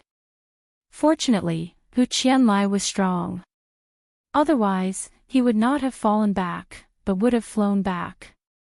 But even so, Gu Yundong's kick still stunned all the onlookers present. Jin Yuexiang, who had been cursing and running over, suddenly stopped. Her voice was stuck in her throat like a duck that could not breathe, and her face was filled with shock. The scene was dead silent.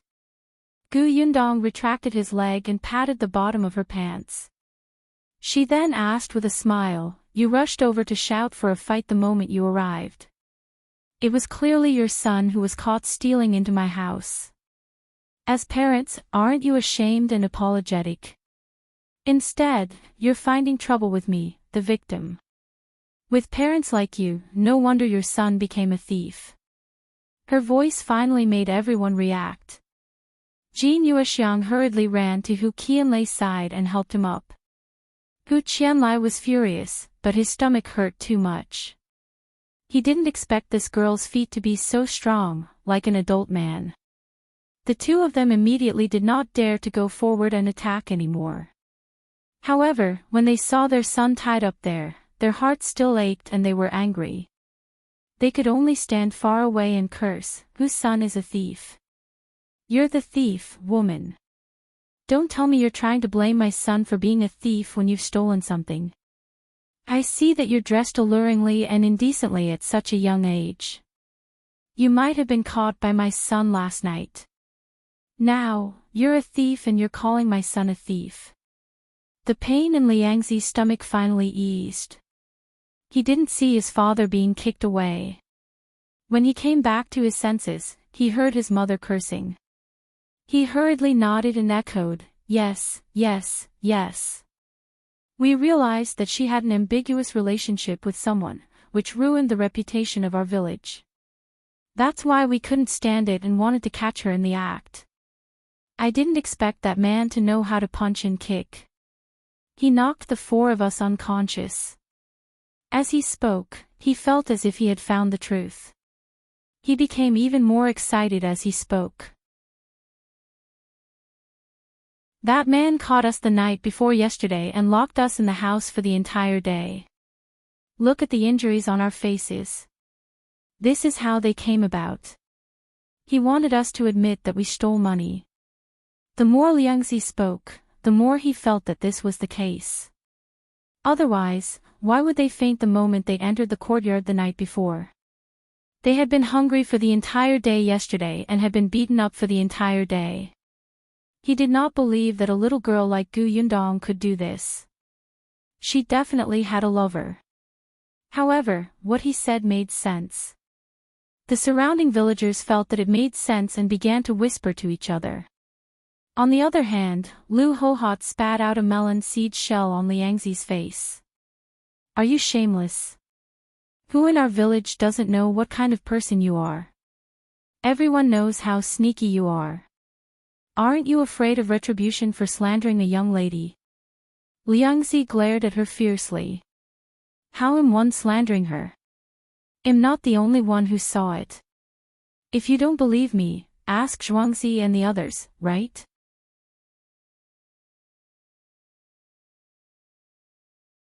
Chapter 73, Conditions for Release. Liangzi looked at Zhuangzi from the corner of his eyes, indicating for him to speak quickly. Zhuangzi lowered his head slightly and whispered, "Stop talking." He had been woken up from the sack last night. He was different from Liangzi. There were still knife marks on his fingers. Gu Yundong's cold and sinister expression last night had left a deep impression in his heart. Seeing that he was not cooperating, Liangzi gritted his teeth in anger and shouted at Big Qian and Goxing, "Tell me, did I say anything wrong? Did this brat get a wild man to knock us out last night and beat us up for the entire day?" The two of them looked at each other and were about to answer when they were kicked by Zhuangzi. Although their bodies and hands were tied, their feet were free. "Ouch!" they both cried, momentarily at a loss for words. They were actually still a little confused. Why had they been knocked unconscious and tied up here? What was going on? Originally, they followed Liangzi's lead. Whatever Liangzi said, they would do. But now, Zhuangzi did not allow them to say anything. What was going on? With their hesitation and Lu Hohat's explanation, the villagers believed Gu Yundong. When Jin Yuexiang saw that everyone was pointing at them, she immediately jumped up. Liangzi is right. They went out the night before last and didn't come back. She must have beaten them up for the entire day. My poor son. Just because the two of us doted on him and didn't let him work, his reputation in the village is bad. Now that he finally did a good deed, no one believes him. Stupid girl, little slut, quickly let my son go. A shoe had appeared in Gu Yundong's hand. She walked to Liangzi and raised her hand to slap him. Jin Yuexiang screamed, "What are you doing? If you curse me again, 111 slap him. Don't you dare." Jin Yuexiang was about to rush over when Gu Yundong turned his head and smiled at her. He raised his foot. "Come here." Jin Yuexiang was about to reach her. She hurriedly stopped her legs and did not dare to go forward. This girl could even kick her man away. If she went up, she might even lose half her life. You wretched girl, you, slap. Slap. Slap. Gu Yundong did not hold back at all. Come, continue. Jin Yuexiang saw that blood was flowing from the corner of her son's mouth and was so angry that her body was trembling. She couldn't care less and pounced on her. Gu Yundong did as she promised and kicked her. Come up and try again. She raised her eyebrows at Hu Qianlai and glanced at the families of the others who rushed over.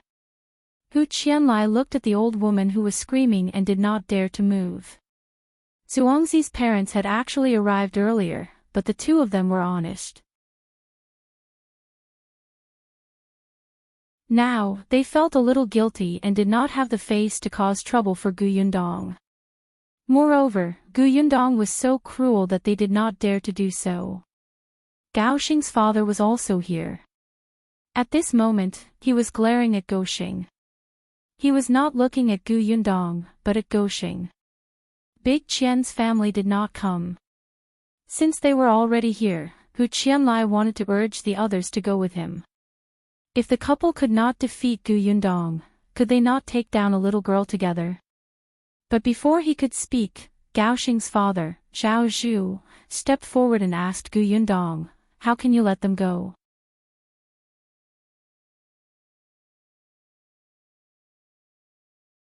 Chapter 74, County Magistrate listens to me. Gu Yundong looked at him. Zhao Zhu was quite burly, completely different from Gao Xing's thin and weak appearance. Gu Yundong did not beat around the bush. Since your son was caught by me while stealing in my place, it's simple. Each person will pay 5 taels of silver, and 111 let them go. Zhao Zhu frowned. Hu Qianlai had already cursed loudly, "Dream on. You can snatch 5 taels of silver. I won't give you a single copper coin." Gao Xing's father, why are you talking nonsense with her? Let's attack together. You're strong. Can a little girl like her beat a few of us at the same time? Zhao Zhu pursed his lips, but Gu Yundong smiled at Hu Qianlai. I think you've forgotten who won am. As she spoke, she glanced around. These words were not meant for Hu Qianlai and the others, but for everyone in the village. One fled from Yongning Prefecture to Xuanhe Prefecture and then to Yongfu Village. On the way to Yongning Prefecture, thieves ran rampant, refugees were everywhere, corpses were everywhere, and people ate each other's children. I saw more dead people on the way than the villages here combined. But now, I'm standing here unscathed with surplus food and my mother and siblings. What do you think I relied on? Everyone present fell silent. That's right, what did she rely on? Beautiful. She was about to starve to death. Who would fancy a little girl? Money. Those bandits would snatch it right away. Could it be that you would be safe if you paid a portion? There was only one way to do that, to be ruthless. Look at the 2 kicks she gave Hu Qianlai and Jin Yuexiang just now. Look at the way she held her shoes and slapped Liangzi. How was she like those 13-year-old girls in their village who didn't even dare to argue with others? One came to Yongfu village to settle down, but that doesn't mean I'm easy to bully. If you dare to come to my house to steal, you have to pay the price. Otherwise, don't even think about leaving. You can try. Zhao Zhu stopped talking. Hu Qianlai finally realized that this girl did not seem to be easy to bully. Only Jin Yuexiang did not understand the situation. She pointed at Gu Yundong and shouted, "One won't give them any money. If you have the ability, don't let them go. If you have the ability, beat them to death. Do you dare?" Gu Yundong shook his head. "I wouldn't dare." Jin Yuexiang was pleased. She knew it. Could it be that Gu Yundong dared to kill someone? Escape was escape. So what if she was ruthless back then? Now, in their Yongfu village, could she casually kill someone? She was just bluffing. "I wouldn't dare. Since you don't want to pay, I'll beat you up again, and report you to the authorities," Gu Yundong said coldly. The smile on Jin Yuexiang's face froze. "Report to the authorities? Are you crazy?" The commoners were not willing to interact with the government. Entering the government office was not as simple as losing a layer of skin. At that time, it would not be something that could be resolved with 5 taels of silver. That's right. Report it to the officials. When the time comes, let the county magistrate beat them up. They've been stealing for so long. They might be tortured dozens of times to extract a confession. They might be able to spit out a lot of things. When the judgment comes later, you'll have to compensate for everything that has been lost in the village over the years. Jin Yuexiang's expression changed slightly. You're saying that the county magistrate will beat them as you say. As if the county magistrate will listen to you. Let me tell you, if you report it to the officials, you won't be able to gain anything. Gu Yundong raised her eyebrows. How do you know that the county magistrate won't listen to me? Everyone present was stunned. No, it couldn't be, right? Could it be that Gu Yundong knew the county magistrate? After all, this person was not a local. No one knew her background. Seeing how confident she was, the villagers were a little skeptical. However, just as everyone was whispering, a man's voice suddenly sounded from behind the crowd. Why didn't one know that the county magistrate knew a small village girl like you?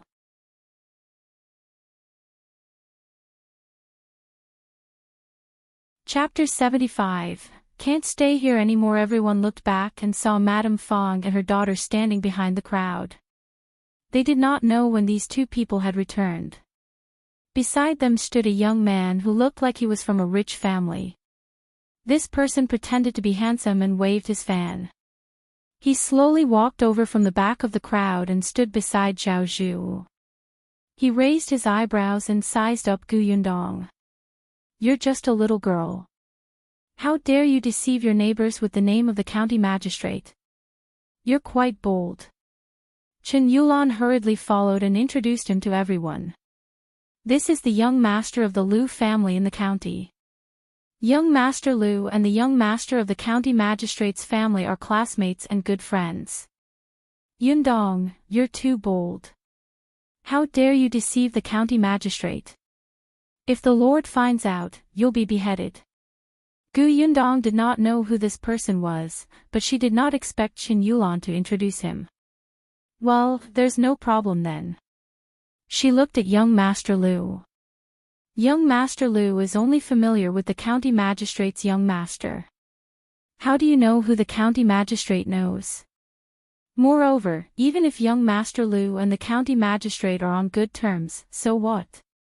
Could it be that His Excellency will tell you if everybody he knows? Lu Wei was at a loss for words. That seemed to make sense. In fact, he had only met the county magistrate a few times.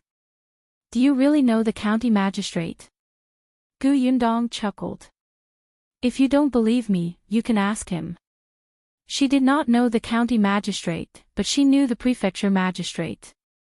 Lu Wei was a little uncertain. Seeing that she did not look guilty at all, he hesitated again. 111 Ask another day. Actually, he was just saying. How could he really dare to say these words in front of the county magistrate? Hu Qianlai and Jin Yuexiang were really speechless now. What should they do? This girl didn't seem to be afraid at all. She couldn't really be captured by the officials, right? Liangzi was a son of theirs that they had when they were old. They always spoiled him, which was why he had such a reckless personality. Zhao Zhu was the one who could see the situation clearly. He was straightforward. All right, 5 taels of silver then. Zhuangzi's parents looked at each other and said in a low voice with a bitter expression, our family can't fork out 5 taels of silver now. Can you give us more time? Well, pool it together. Sure. Hu Qianlai was unhappy. He rolled his eyes and said, he's giving you 5 taels of silver, but what did you do to our Liangzi? At most, I'll give you 1 tael. Liangzi was the one who was beaten the most. When he heard this, he was a little unconvinced. Father, mother, I'm really not wrong. This bitch has a man. We were beaten up for the entire day yesterday. Zhuangzi finally couldn't take it anymore. Enough, Liangzi. There's no wild man. The one who captured us was this girl. Bullshit. Gu Yundong lifted her shoes and Liangzi shouted in horror, give it to her, give it to her. His mouth was burning with pain and he began to drool as he spoke. Gu Yundong was satisfied. This person would not be obedient if she did not hit him. They each paid 5 taels of silver, but Big Qian's family did not come. Gu Yundong asked him to write an IOU. Then, he untied the rope and let them go. 5 taels of silver was not a small sum. The other villagers also saw that the 4 of them had spent a lot of money. If they wanted to offend her in the future, they would have to think twice. This was Gu Yundong's goal. She had to let them know that if they wanted to bully her family, they had to be prepared to spend money to avoid disaster. In addition, she had deliberately mentioned the county magistrate. Even if these people did not believe her, they would have some scruples. The crowd gradually dispersed. Gu Yundong was about to go back when she saw Chen Liang's second daughter-in-law coming over. Yundong, my father-in-law is back and wants you to go over. Gu Yundong knew that Chen Liang had gone out early in the morning. Now that he was back, he asked her to go over. Did he hear about what happened here? She nodded and went to the village chief's house. Unexpectedly, as soon as she entered, she heard Madame Fang's voice. I don't dare to let such a family stay in my place anymore.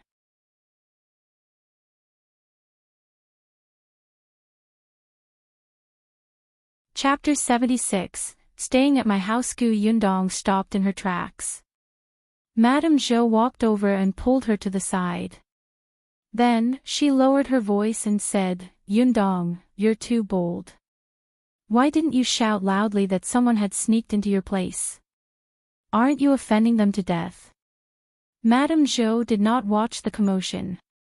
She had gone to the river to wash her clothes early in the morning. At that time, she had wondered why there were so few people doing laundry today. Only when she returned did she know what had happened to Yundong. She had not seen it with her own eyes, so she naturally did not know what Yundong had done. You just came to Yongfu village. It's not good for you or your family to offend others like this. Yundong knew that Madame Zhou was doing this for her own good. Although she did not agree with her opinion, she still smiled and said, "Aunt, if I didn't do this, everyone will think that our family can be taken advantage of. Then can one still protect our newly built green brick tiled house?" But Madame Zhou was speechless. Of course, she knew that many people were guessing how much money the Gu family had behind their backs. There were many who were jealous. In fact, she had already reminded Yundong from the start that she did not need to build such a good house to attract attention. It was reasonable for her not to show her wealth, but Yundong felt that the comfort of living here was the most important. It was impossible to be always vigilant against thieves. Madame Zhou sighed and opened her mouth to say something, but she heard Qingyuan scolding in the central room. "What nonsense are you talking about? You've already accepted their rent. How can you change what you agreed on so easily? If you don't let people live now, where can the Gu family move to?" Yundong nodded to Madame Zhou and walked straight into the central room. In addition to Madame Fong, there was also Qingyuan and Qinliang's second son in the house. The Liu family's young master, who had come with Madame Fong and her daughter, was not around. Madame Fong was still a little afraid of Qinliang, so her voice immediately weakened. "But look at what Yundong has done. If she wasn't too ostentatious, how could she have provoked the thief? I don't even know if I have any less things in my house. Moreover, she offended Liang today. What if he comes to take revenge another day?" Qingyuan also said from the side, "That's right, uncle. Mother and one are just two weak women. How can we be a match for a few hooligans? It's not easy for Sister Yundong and the others, but Mother and one are also very innocent." "That's right. Yulan is going to marry into the Wu family after the new year. One hope that there won't be any twists and turns during this period of time. What if something happens in between? What will the Wu family think of our family?" Qinliang's expression was very ugly from the mother and daughter's words. You, Uncle Qin." Yundong walked in. "So be it. I'll move out." To be honest, she was also very uncomfortable staying at Madame Fang's house. She originally thought that she had no other choice but to stay for a month. However, from the looks of it, it was not impossible to live in the town. Uncle Feng was a trustworthy person. With him watching over the situation, he did not have to rush back to Yongfu village to look at the house every day. She could also take the opportunity to see the environment of the town and the way to earn money. It was also convenient to buy things. Moreover, she had already achieved her goal of living in the village. Those who had ill intentions no longer dared to have any designs on her family. As soon as Yundong finished speaking, Qinliang frowned. "Then where are you going to stay? After what happened today, no one in the village was willing to rent it to her." "Stay at my place." A voice suddenly sounded from the door.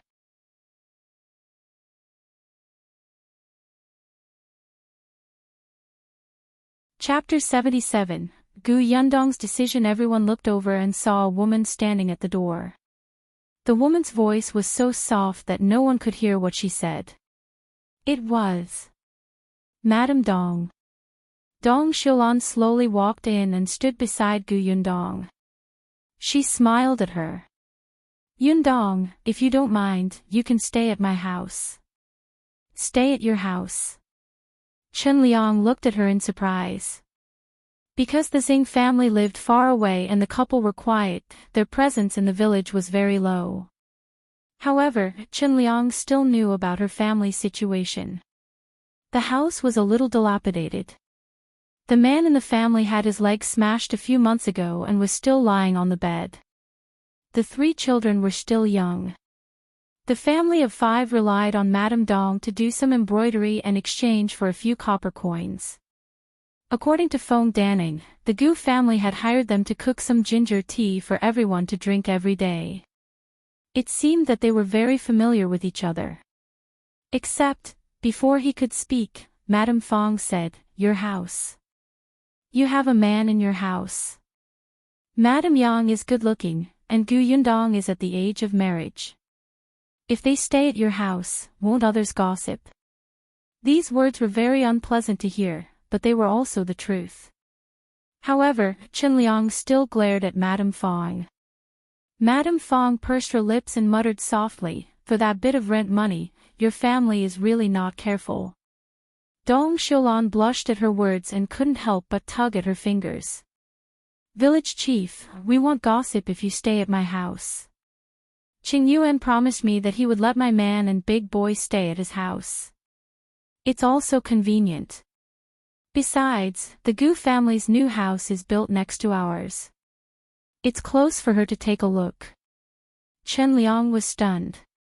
Shao Qingyuan. That kid lived alone and had 2 rooms at home. Zeng Hu and his son lived in his house, which was not far from home. The problem was not big. However, he did not expect Shao Qingyuan to agree. They had been neighbors for so many years, and the relationship between the 2 families was better than he imagined. Chen Liang thought about it and felt that this was a good idea. If his sister-in-law was unwilling, there was no point in forcing her. It was inconvenient for both families to stay. Hence, Chen Liang turned around and asked Gu Yundong, "Yundong, what do you think?" "Yundong, although my house isn't big, it's quite clean. I'm also grateful to you for taking care of our family and giving me the job of making ginger tea. If you think it's okay, you can stay at my house. When you're busy, the girl and boy at home can help take care of Yunshu and Yunka. The distance is short to the homestead." Gu Yundong hesitated. Madame Dong was right. It was very convenient to stay at her house, especially since Yunshu and Yunka were 2 children. The village chief's Go-Dan had gone to school in town. This was the reason why Chen Liang was not around this morning. He had personally sent his son to his master's house. Although she also wanted to send Yunshu, she had to wait until she settled down. It would be good to have someone take her around the village during this period of time. Gu Yunka basically didn't go out much. Madame Yang and Madame Dong could talk, and she could rest assured if she went to the river to wash clothes. Yes, she actually felt that this idea was not bad. Gu Yundong was about to nod when Madame Feng sneered. "You make it sound so nice. Isn't it for money?" Dong Xiulan was a little angry. She had sincerely wanted to invite Gu Yundong over, but she had never thought about the rent. Gu Yundong ignored Madame Feng and smiled at Madame Dong. "All right, then 111 have to trouble Auntie." Dong Xiulan immediately waved her hands happily. "No trouble, no trouble." Madame Feng snorted again and turned to leave. Gu Yundong finally looked at her. "Wait a minute."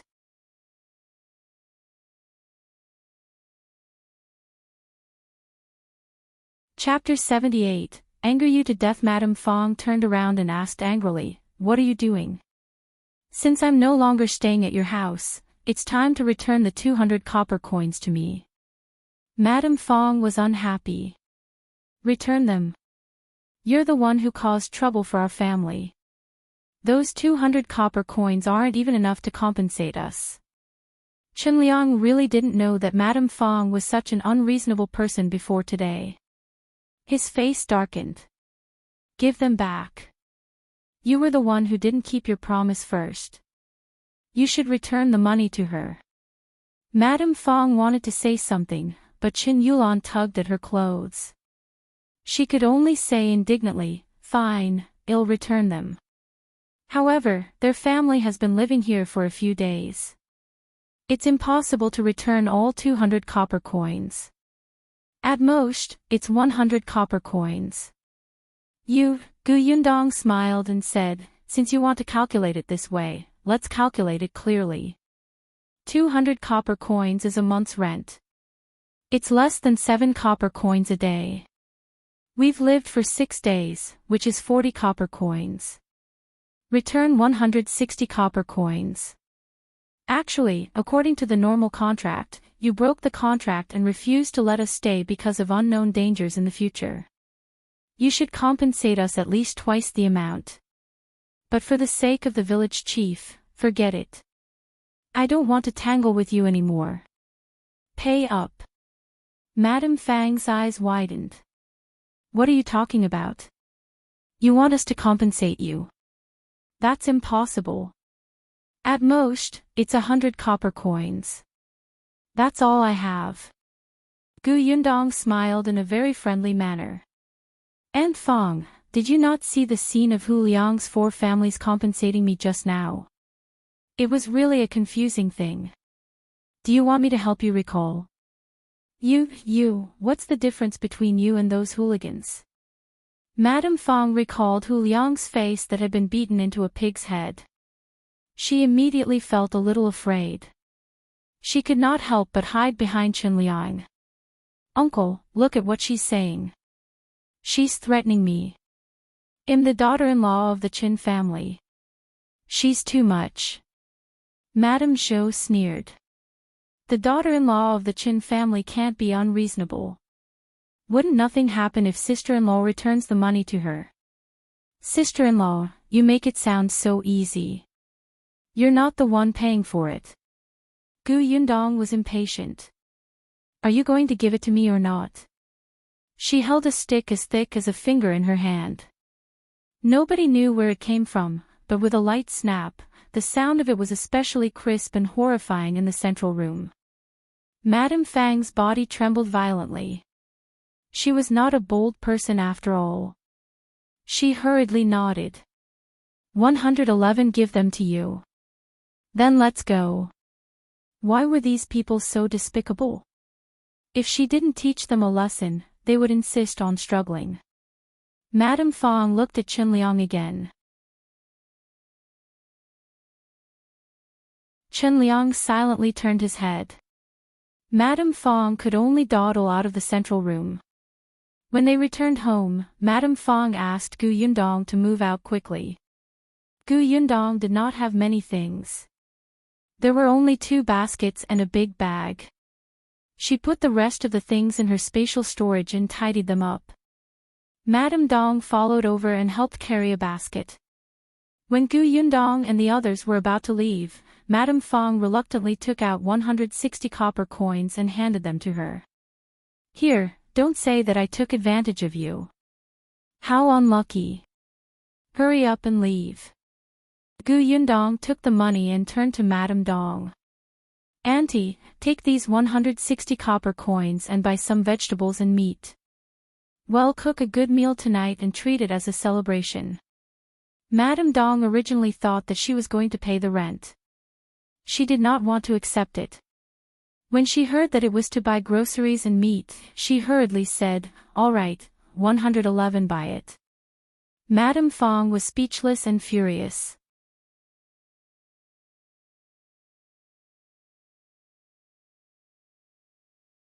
Chapter 79, Moving. Gu Yundong led Madame Yang and the other 2 to the Zeng house.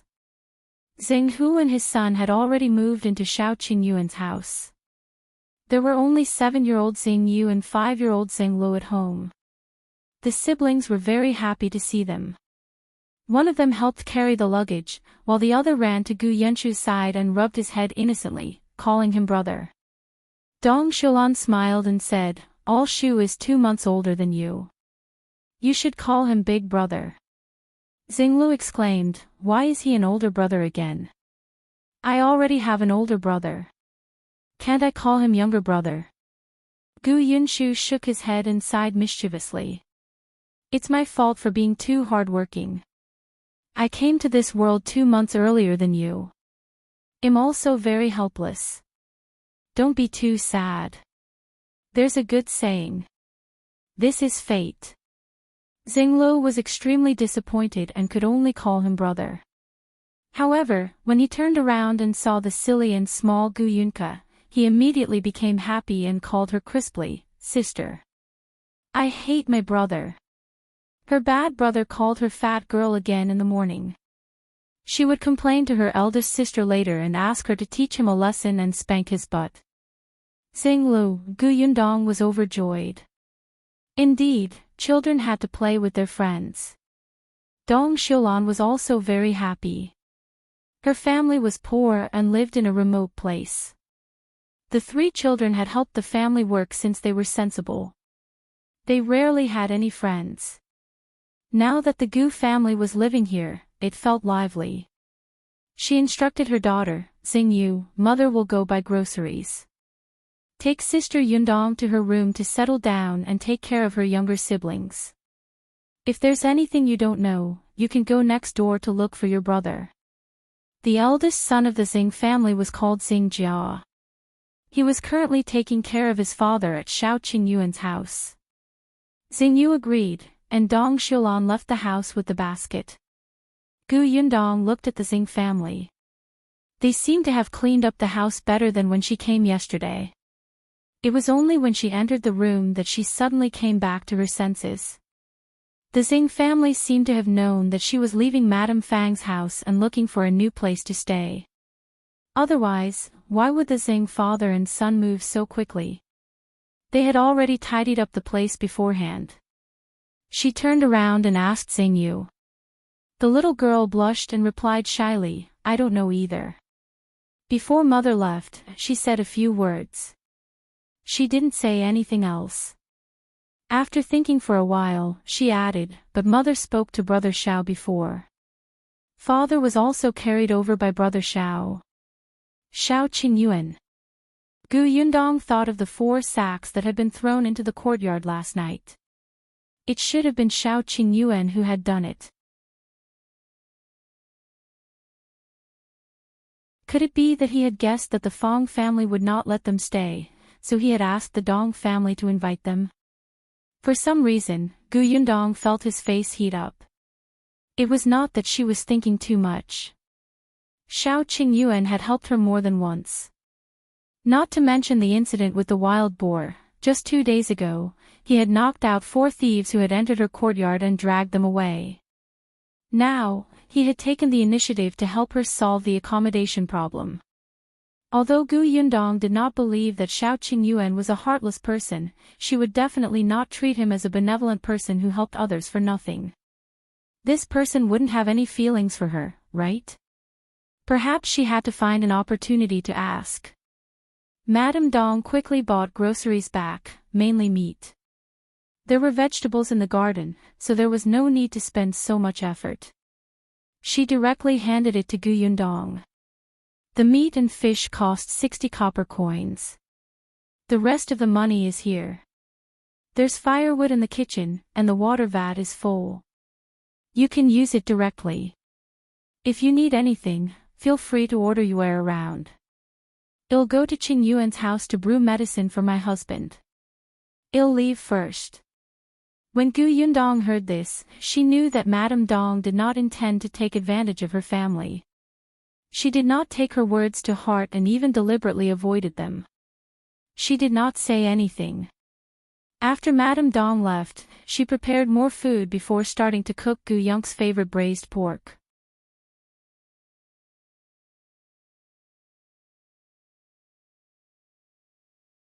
Chapter 80, 60 feet high room. Gu Yundong was not a petty person.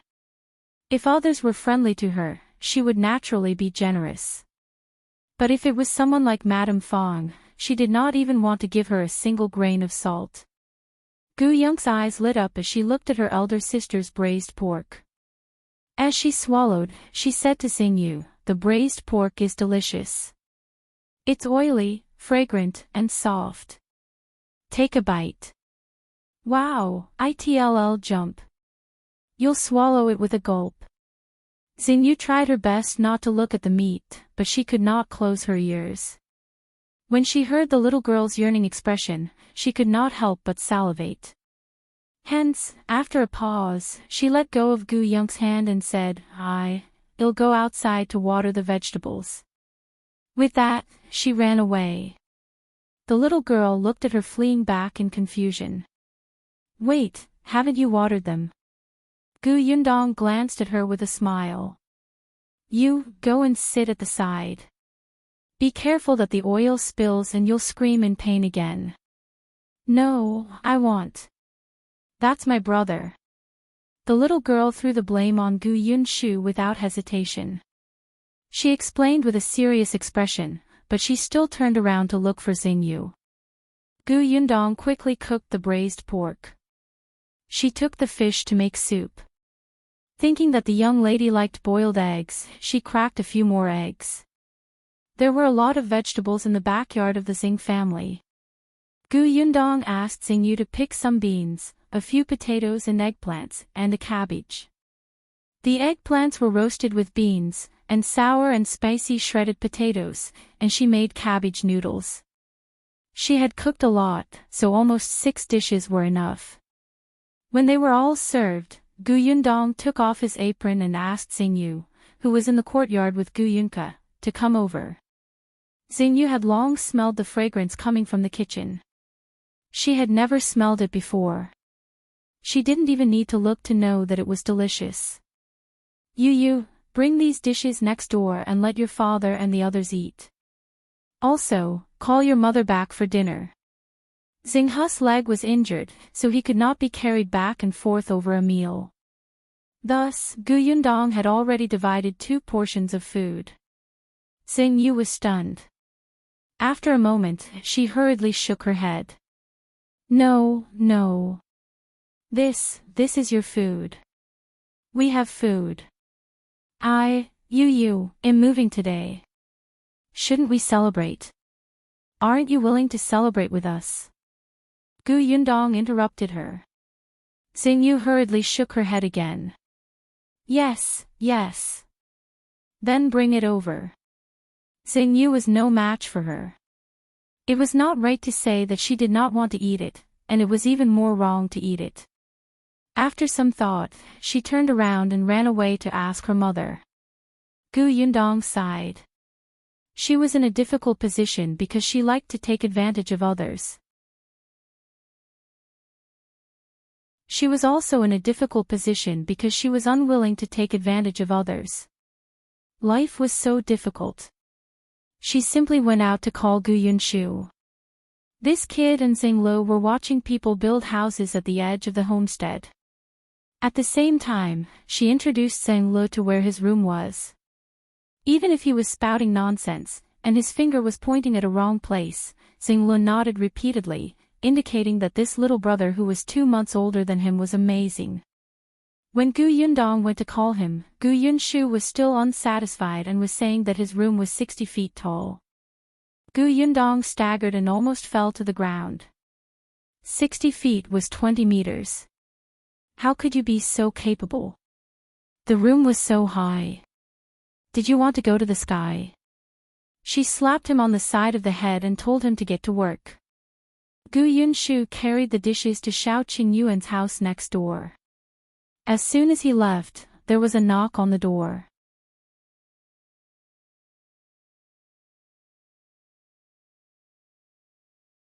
Chapter 81, Don't Call Him Wolf Cub. Gu Yundong was stunned. The moment she opened the door, a small figure rushed in like a cannonball. Yunshu, I'm here. Gu Yundong took a closer look. Wasn't this Chen Liang's grandson? Niu Dan ran in but did not see anyone. He turned around and ran back. Sister Yundong, where's Yunshu? He went next door. Then I'll go find him. After saying that, Niu Dan ran away.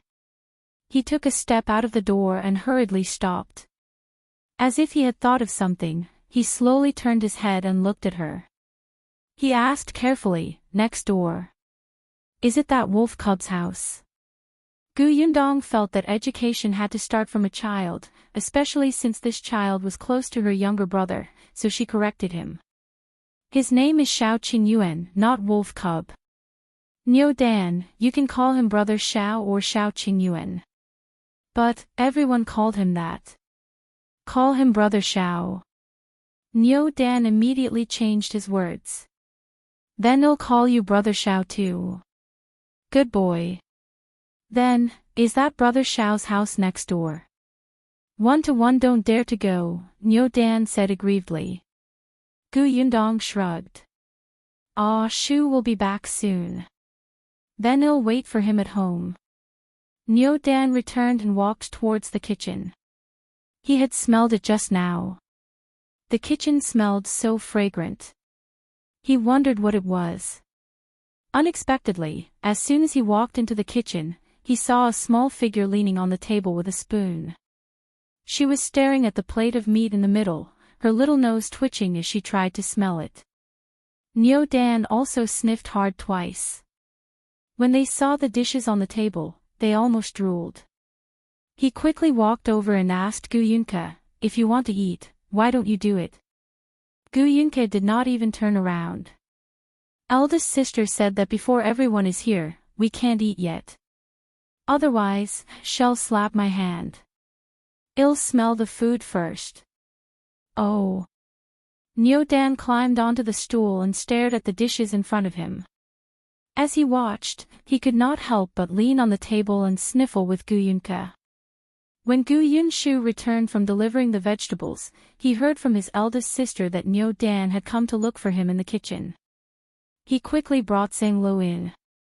Unexpectedly, as soon as he entered, he saw two little heads lying on the edge of the table, taking deep breaths with an intoxicated expression. Yunshu's lips twitched as he walked to Niu Dan's side. Niu Dan, why are you looking for me? Niu Dan did not answer. It smelled so good. Compared to this, it felt like the meat his mother made was grass. Yunshu simply pulled him off the stool. Niu Dan, why are you looking for me? I want to eat braised pork, Niu Dan replied subconsciously. Yunshu exclaimed, huh? Niu Dan suddenly reacted. He wiped the saliva that almost flowed out and hurriedly said, I came to tell you that I was praised by Sir today. What for? Niu Dan chuckled. I know all the words that Sir taught me today. It's the ones you taught me 2 days ago. Sir said that I was especially smart and talented. So when one came back, I didn't even go home. One came straight to look for you. Actually, Chen Liang also knew how to read. He had taught him before sending Niu Dan to school, but Niu Dan could not remember anything. If he learned something today, he would forget it tomorrow. It was not until he played with Yunshu 2 days ago and talked about school that he learned a few words. Needless to say, the two children really learned. Yunshu was also very happy. Then study hard. Don't let Sir down. Yes. Then shouldn't we eat braised pork to celebrate such a happy day today? Yunshu.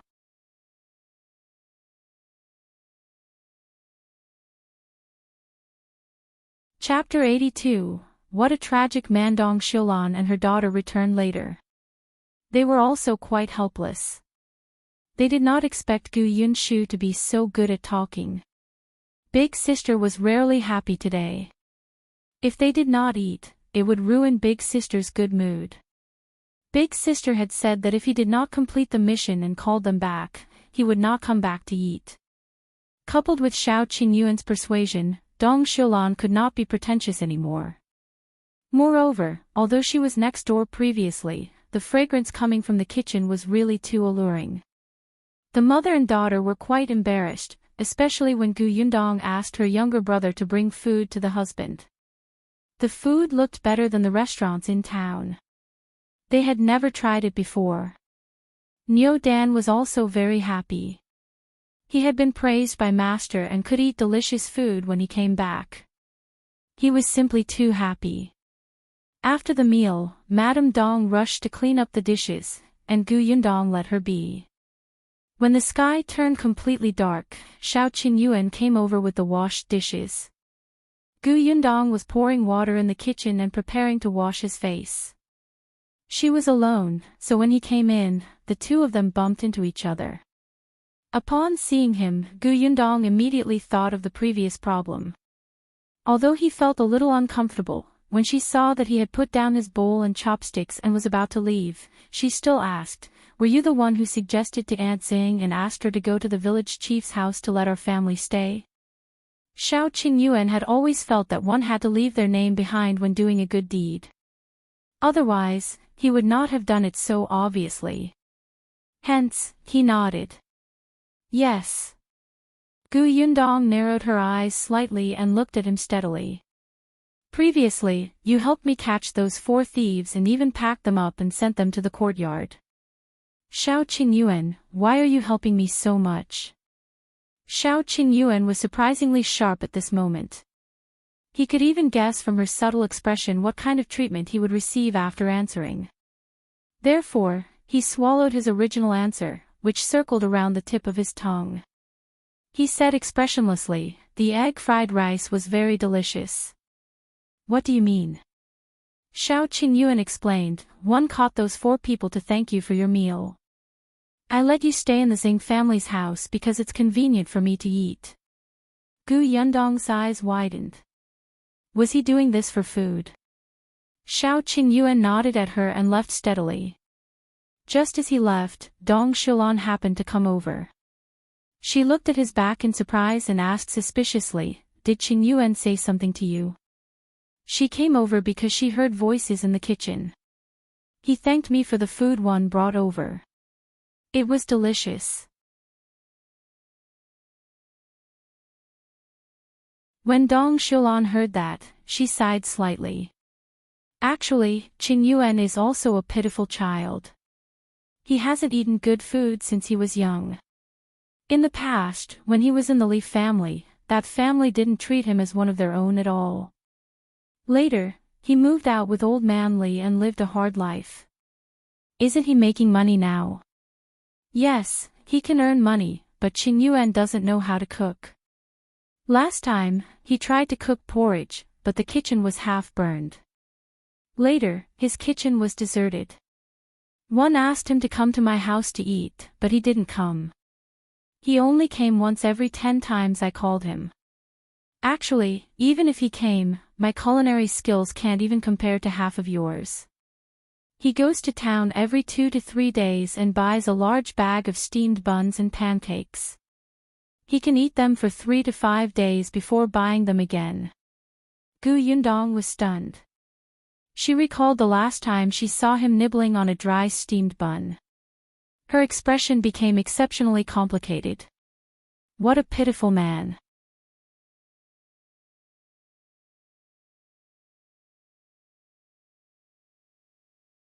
Chapter 83:1 will definitely find father. After listening to Shao Qingyuan's explanation, Gu Yundong felt a little ashamed of her wild guesses.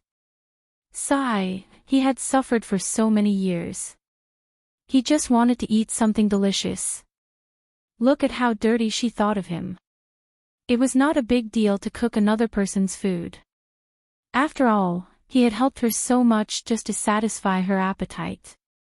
Gu Yundong despised herself as he returned to his room.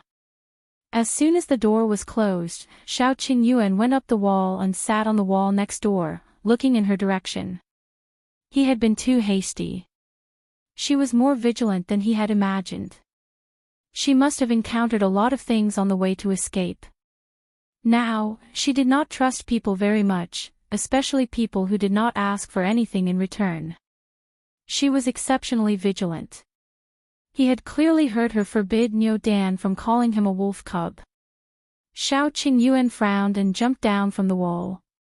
Gu Yundong, on the other hand, slept much more comfortably after changing the environment. Dong Xilan had tidied up their room very well. She did not deliberately teach them a lesson like Madame Fong and her daughter. It gave off a very warm feeling. However, in the middle of the night, she was woken up by a low cry. Gu Yundong suddenly opened his eyes and looked around. He realized that it was his mother, Madame Yang, who was crying. She was stunned for a moment before she quickly went to Madame Yang's side and called her softly, "Mother, mother, are you feeling unwell?" Due to her intelligence, Madame Yang's emotions did not fluctuate much. Unless she was hurt, she would not cry. Gu Yundong called her for a long time, but Madame Yang seemed to be possessed. She refused to wake up no matter what. There were even 2 streaks of tears at the corners of her eyes. Gu Yundong was afraid that something was wrong with her head. She raised her voice and pinched her nose. "Mother, wake up. Mother." Gu Yunshu was woken up. He rubbed his eyes and immediately woke up when he saw the situation. "Big sister, what's wrong?" Gu Yundong could not be bothered to answer his question. He pinched her nose and Madame Yang finally woke up. She looked at Gu Yundong in a daze and suddenly hugged her. "Dajiang, Dajiang, woo-woo, Dajiang. Gu Dajiang." Gu Yundong did not expect her mother to dream of Gu Dajiang and cry so miserably. She thought that her mother's intelligence was only at the age of 4 or 5 and that she would no longer understand the relationship between a man and a woman. But now, it seemed that she had taken it for granted. Gu Yundong allowed her mother to hug her. She patted her back and comforted her softly. "It's all right, it's all right. You had a nightmare. You'll be fine when you wake up." Madame Yang was crying uncontrollably. However, she was not wailing. Instead, she seemed to be trying her best to suppress her cries. However, this made other people's hearts ache even more. Gu Yunshu, who was at the side, was quickly moved. He also wiped the corners of his eyes with his hand. "Eldest sister, mother dreamed of father. Is it because something happened to father?" and mother cried. "Eldest sister, I don't want father to encounter anything. One miss father. Can we still see father in the future?" Gu Yundong pursed his lips. After a moment, he said firmly, "We will see him. Tomorrow, one will ask someone to find out. If there's no news, one will personally go to Qingyuan Prefecture to look for him after the house is built." Gu Yundong wanted to see her father dead or alive. Although it was hard to predict whether he would live or die on the way to escape, Gu Yundong was still unwilling to give up if she did not work hard. The next day, Gu Yundong planned to make a trip to the county. However, as soon as she went out, she saw Feng Danning looking at her with a guilty expression. "Yundong, Uncle Feng has let you down."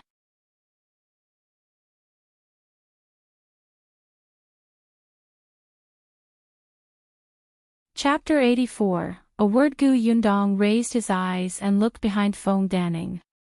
The people who came to work at her homestead were already busy at this time in the past, but now, they had stopped and were looking over worriedly.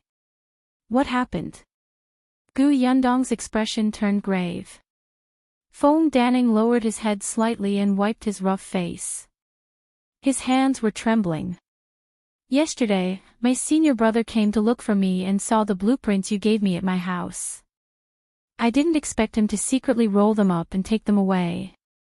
He even gave them to the Ping family in the county. You know the Ping family, right?" Gu Yundong shook her head. She had just arrived.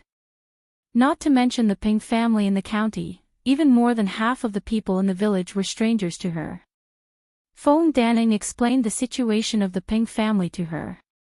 The Ping family was the local tyrant of Fengkai County. They were a big family in the county. Their ancestors had been in the cloth business since the beginning.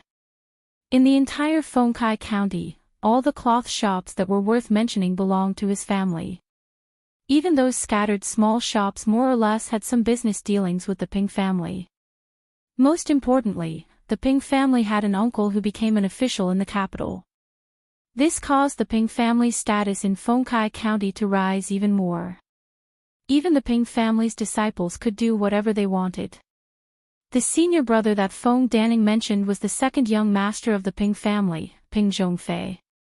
Actually, even though he was his senior brother, it was only during the 2 years that Feng Danning was in the prefecture capital. They were brought up by the same foreman, and they did not have much friendship. Moreover, his senior brother Chang Fu boasted that he was from the county and did not think much of Feng Danning. After the prefectural city, there was too little contact between them. Unless he needed his help, he would never be enthusiastic. Yesterday, he had come over early in the morning to borrow money from Feng Danning. However, after Feng Danning accepted the Gu family's job, he was full of energy. Every day, before dawn, he would go to the homestead to take a look and think about how to make it perfect. As for his wife, Lu Hohot, she was watching Gu Yundong deal with the 4 thieves at the entrance of the Fong family's house while munching on melon seeds. Therefore, when Chang Fu came over, only his 8-year-old son was guarding the door. His son knew Chang Fu. After letting Chang Fu in to drink water, he ran to the homestead to call Feng Danning back. In the countryside, this was how the uncles were treated. Unexpectedly, when he went to call his father, Chang Fu looked around and saw that the door of the main house was only ajar. He immediately pushed open the door and entered.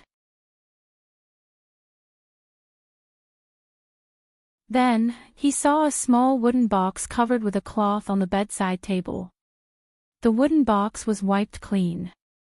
It was obvious that there was something valuable inside.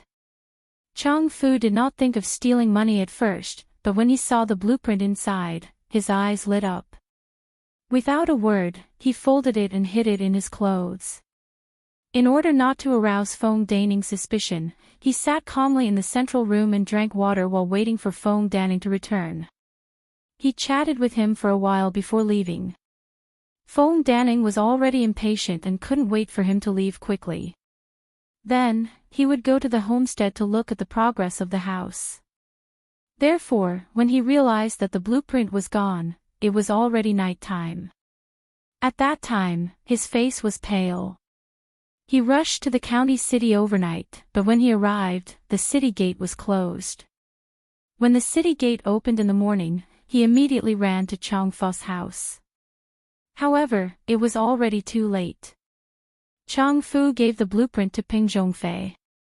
Feng Danning's heart turned cold, but that was not all. Ping Zhongfei even asked Chang Fu to bring a message.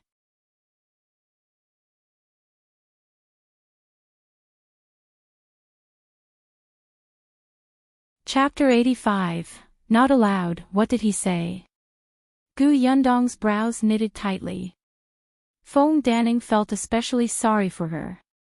He could not even raise his head in front of her. The Ping family said that this blueprint belongs to their family and we stole it. That's why no one is allowed to build the house on the blueprint. If anyone dares to build it, they will get someone to destroy the house. Gu Yundong snorted. This was really domineering. The house she wanted to build was not only stolen by others, but she was also not allowed to build it. How shameless and capable was he? Why didn't he go to heaven? Feng Danning felt very guilty, but his arm could not win against this thigh. This was not the first time the Ping family had done such a thing. In the eyes of such a rich and powerful family, it was not strange for them to take the fruits of other people's labor for themselves. The commoners had no connections or backing. They did not care at all. Not to mention a few small blueprints that she had drawn, even if there were some secret recipes passed down from ancestors, it was not uncommon for them to be snatched away by others. So what if she went to the authorities? Let's not talk about whether she dared or not. Even if she did, it was uncertain if the authorities would stand on his side. She would be retaliated against.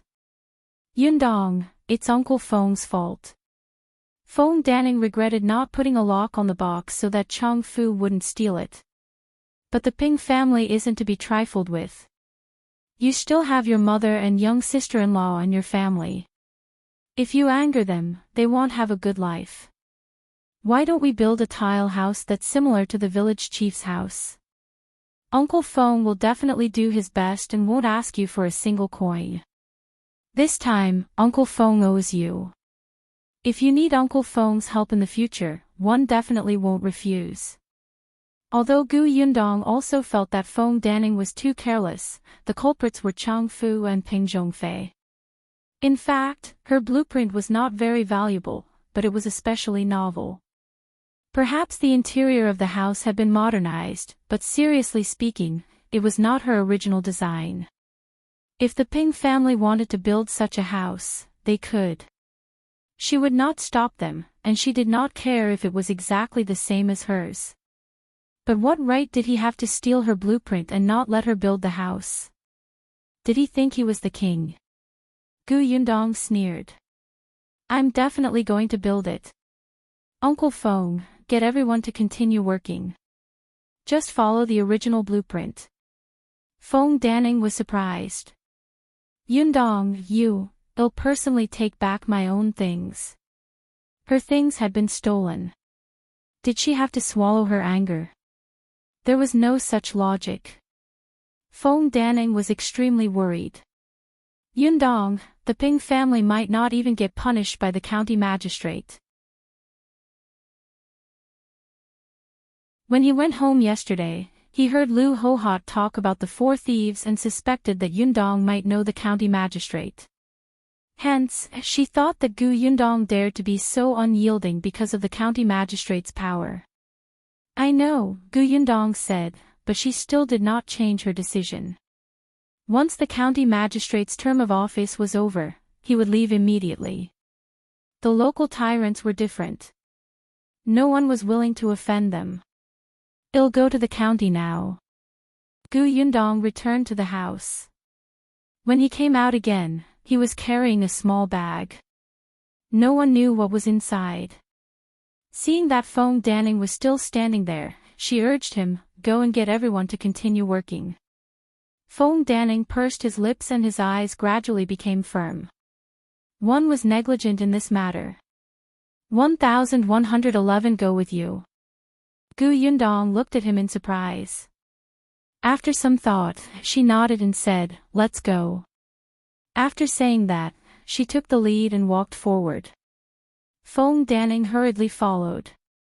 However, they had not walked far when a person sneakily poked out from the pile of firewood behind the house.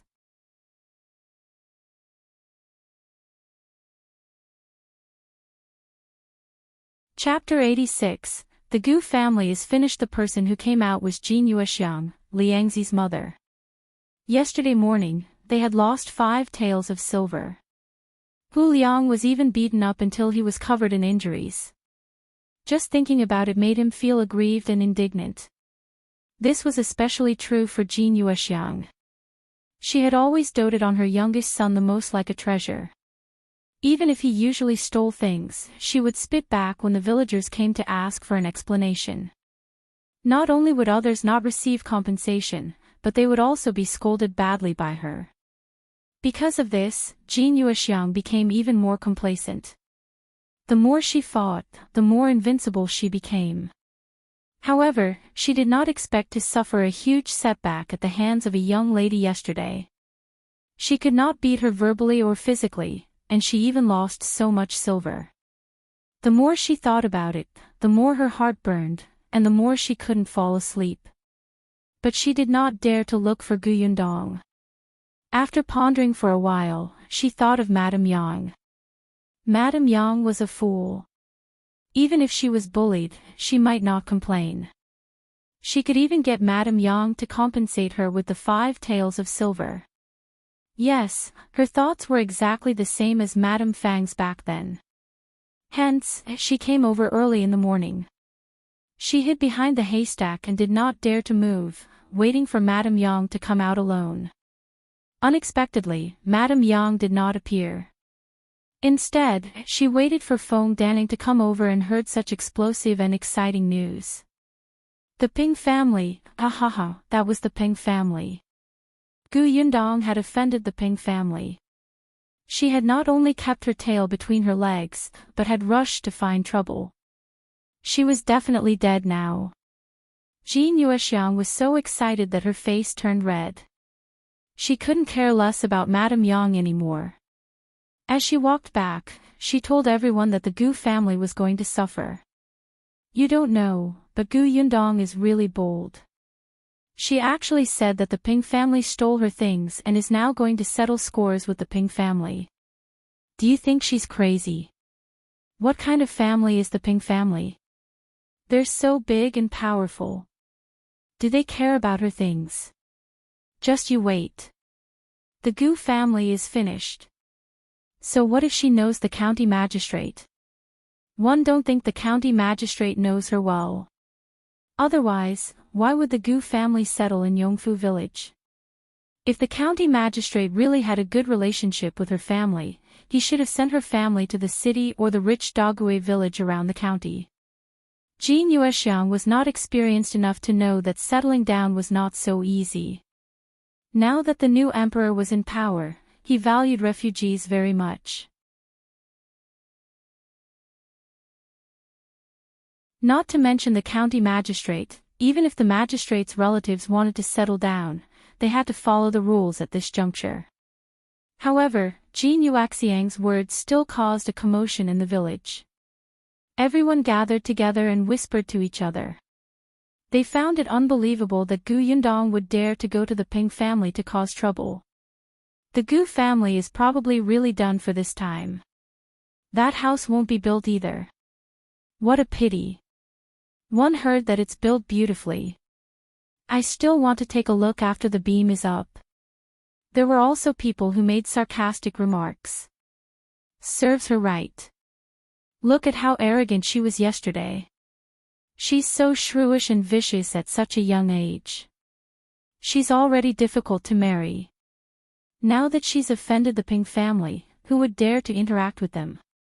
When Jin Yuexiang heard this, she was very pleased. She ran around the entire village before returning home and telling her son the news in high spirits. Hu Liang's face was still bruised and swollen. When he heard this, his eyes lit up. He was originally lying on the bed listlessly, but he instantly jumped up, put on his clothes, and rushed out the door.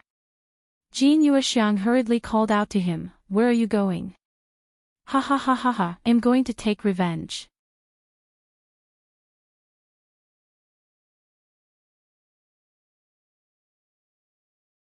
Chapter 87, Shao Qingyuan rushes to the county city. Hu Liang went to look for his scoundrel friends, but he did not go to Zhuangzi's house in the same village. Instead, he went to Gaoxing's house in the neighboring village. Gaoxing was also recuperating at home. Although his face was not swollen, he had been beaten up by Shao Qingyuan a few times the day before. It was very painful. When Hu Liang came over, he was sitting in the courtyard, looking at the sky in confusion. "Gaoxing, follow me. One didn't expect our chance to take revenge to come so quickly." "What revenge?" "That wretched girl from the Gu family has offended the Ping family. The Ping family doesn't allow her to build a house. They said that they want to destroy it. If we go and destroy it now, we can even go to the Ping family to take credit and get some money." He repeated what Jin Yuexiang had heard. Gaoxing was stunned for a moment before Hu Liang pulled him up from the stool. "Hurry up, let's call Big Qian. The three of us will go together." "Big Qian is not at home. He went to find work," Gaoxing said. He and his grandmother were the only ones in Big Qian's family. They relied on each other. His grandmother was old, so he could only think of a way to pay Gu Yundong the 5 taels of silver. Hu Liang frowned. "Then let's go together." Gaoxing was a little confused. "Why don't you look for Zhuangzi?" "Bah, don't mention that bastard to me. It's fine if he didn't help me yesterday, but he actually advised me not to find trouble with that brat. What's the difference between him and his cowardly parents? One won't bring him around in the future. Let's go, let's hurry." Just as Hu Liang was about to pull him away, Gaoxing's father, Zhao Zhu, returned. He looked very burly, and Hu Liang was actually a little afraid of him. Zhao Zhu looked at Gaoxing. "Where are you going now?" "You're recuperating at home." Hu Liang pursed his lips. He was disdainful in his heart. What's the point of putting on airs as a father? Goshing won't listen to you. However, just as he thought this, Goshing lowered his head and agreed. Got it, father. I'm not going out. Hu Liang's eyes widened in disbelief. Goshing was also possessed. Gaoxing's hatred with his father was as deep as the sea. Back then, Gaoxing's mother was gone, and his father had married a stepmother. It was easy for a stepmother to cripple a child who was only a few years old. However, Shao Zhu was not good with words. He adhered to the principle of filial piety. It was fine if the two of them did not communicate. The stepmother even sowed discord, making Goshing think that her biological mother had been killed by his father. By the time Zhao Zhu found out about this, the relationship between father and son could no longer be eased. Therefore, even if that stepmother was divorced, Goshing still treated his father as an enemy and did not return home often. Today, when his father ordered him with a straight face, he actually did not go against his father. Not only that, but he also advised Hu Liang, these are just rumors. It's fine if you just listen to them. That little girl from the Gu family is amazing. You shouldn't get involved. Hu Liang flung his hand away angrily. You're also a coward. Alright, if you don't want to go, 111 go. He shook his head and left. He returned to the village and went to Gu Yundong's homestead. However, when he saw that there were so many laborers working at the homestead, he immediately cowered. After walking around the homestead, Hu Liang did not find a chance to attack. Suddenly, he had a flash of inspiration. Yes, he could look for young Master Peng. He happened to know a servant of the Peng family. When the time came, he would tell young Master Peng that not only did Gu Yundong not stop building the house, but she also threatened to teach the Peng family a lesson. She even said that she had the county magistrate as her backer. He was the best at adding fuel to the fire. He guaranteed that young Master Peng would kill Gu Yundong in a fit of anger. He couldn't do it, but he could use someone else to do it. Perhaps young Master Peng would reward him with a few taels of silver when he was happy. It was killing two birds with one stone. Thinking of this, Hu Liang became excited. He turned around and walked towards the village entrance. However, just as he reached the entrance of the village, they suddenly saw a person in front of them rushing towards the county. Wasn't that a wolf cub?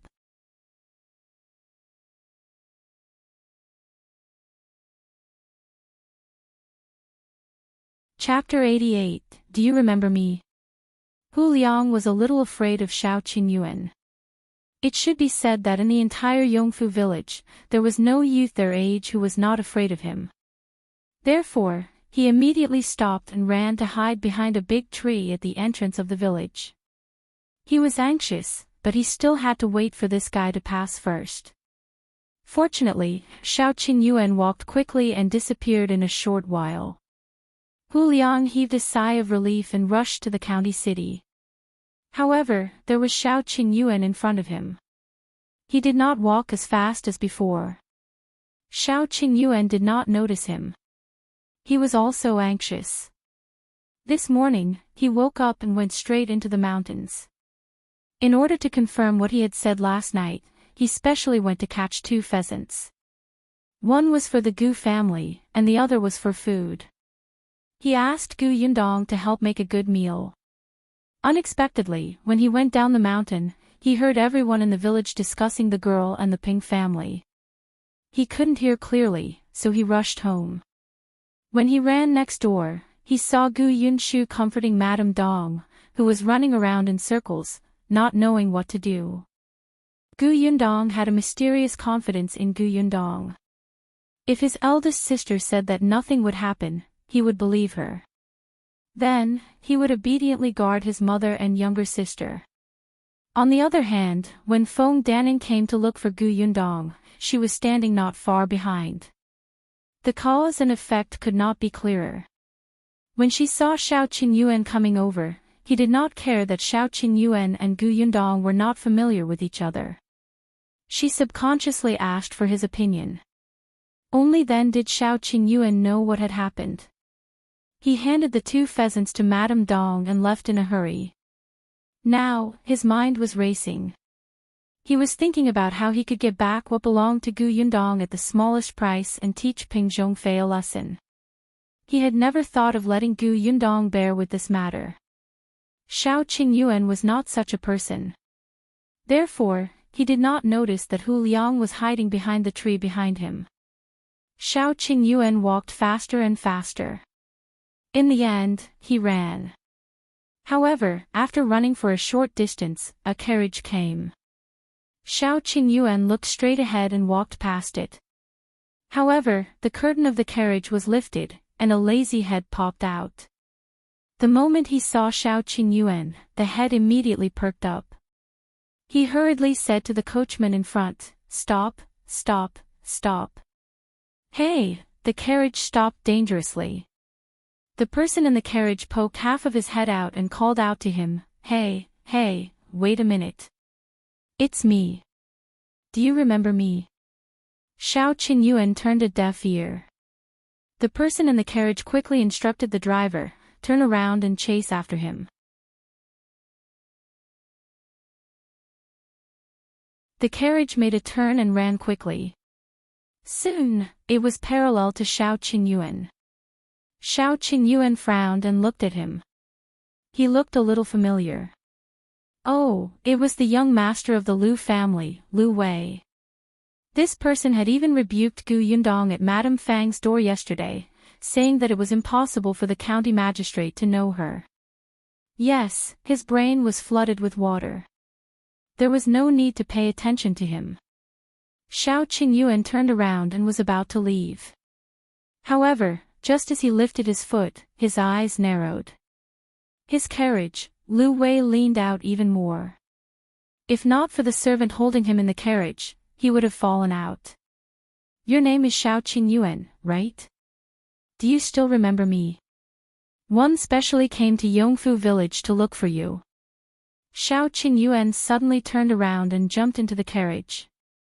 Lu Wei was stunned for a moment before he smiled. "That's right. It's easier to talk when you're in the carriage. I was so tired just now."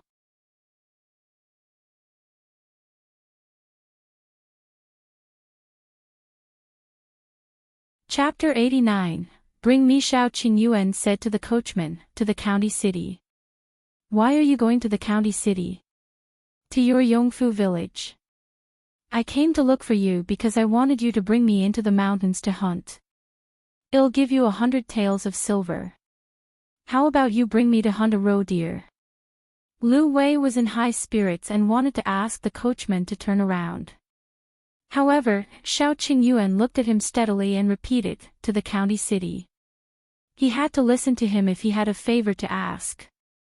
Otherwise, he would kick him down and snatch the carriage. Lu Wei shivered under his gaze and laughed dryly. "I'll listen to you. One can see that you have something urgent to do in the county city. I'm a helpful person, so I'll send you there. But let's agree that when you're done, you'll bring me to hunt roe deer. I came to your village yesterday. I wanted to look for you, but I had something to do and returned home." Lu Wei knew Shao Qingyuan because he had bought Shao Qingyuan's wild boar last time. This person was generous and gave him 50 taels of silver. The wild boar was a big fellow. At that time, Lu Wei admired Shao Qingyuan very much. However, after he received the silver, he left when he was not paying attention. He did not even have the time to ask for the guy's address and name. This time, he wanted to catch a roe deer and give it to someone. It was very useful. At that time, he immediately thought of Shao Qingyuan, but there was no way to contact him. Just as he was wondering if he should get another hunter to bring him into the mountain, he bumped into Qingyuan. Madame Fang and Qingyuan went to her nephew's wedding banquet. His nephew's wife happened to be Lu Wei's mother's second-class maidservant. She had been released when she was old and had taken a fancy to the nephew. The day after the maidservant got married, she came to the Lu family to kowtow to his mother. It could be considered a closure for the master and servant relationship. Perhaps it was also to tell the Fong family that she had been doted on and had a backer in the main family. She was not a daughter-in-law who could be bullied casually. At that time, Qingyuan wanted to come along and say that she wanted to see the world. She kept praising her. Coupled with the encouragement of the elders at the side, the maidservant had no choice but to bring Qingyuan to the Lu family. Lu Wei was talking to his mother at that time and happened to be talking about the wild boar he had bought 2 days ago. Qingyuan heard that it was a wild boar. She remembered that before she went to her grandmother's house with her mother, she heard that the wolf cub in the village had caught a wild boar and was sending it to the county city for selling. Unfortunately, she and her mother were in a hurry and did not have the time to look. Now that he heard Lu Wei's words, wasn't Shao Qingyuan the one who matched the time, appearance, and age? Qingyuan was extremely excited at that time. She found an opportunity to tell Lu Wei shyly that the hunter was from her village. When Lu Wei heard this, he immediately asked her to lead the way to her village to find Shao Qingyuan. That was why Gu Yundong had seen Lu Wei and Madame Fong standing together. However, just after Lu Wei arrived at Yongfu village and watched a show yesterday, before he could find Shao Qingyuan, a servant came looking for him. He said that there was an urgent matter at home and asked him to hurry back. Lu Wei could only regretfully say that he would come another day. Unexpectedly, he met Shao Qingyuan on the way. That was great. This way, he would have a roe deer. Lu Wei felt that Shao Qingyuan was capable. He knew that Shao Qingyuan had sold more than one wild boar. When Lu Wei thought about this, he felt quite happy. Even the heavens were helping him. He confirmed again, when you're done with the matters in the county, you can bring me into the mountains, right? I have to go personally. You will bring me, right? Shao Qingyuan frowned. This person was too annoying. However, he suddenly thought of something. He turned his head and asked him, "Do you know Ping Zhongfei?"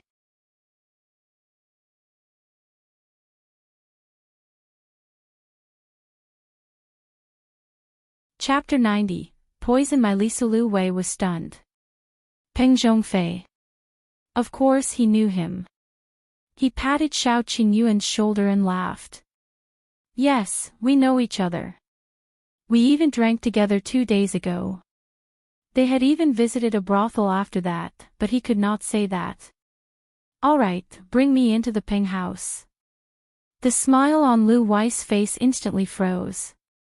He removed his hand from his shoulder and asked dryly, "You went to the county city just for the Ping family? Do you have a feud with that Ping Zhongfei?" No. Lu Wei heaved a sigh of relief. Then why are you going to the Ping family? If you bring me in, not only will I bring you into the mountains to hunt roe deer, but I'll also bring a tiger, Shao Qingyuan said. He paused for a moment and added, "Don't worry, I won't kill anyone or set fire. I won't implicate you." Lu Wei's eyes lit up when he heard about the tiger. He was very tempted.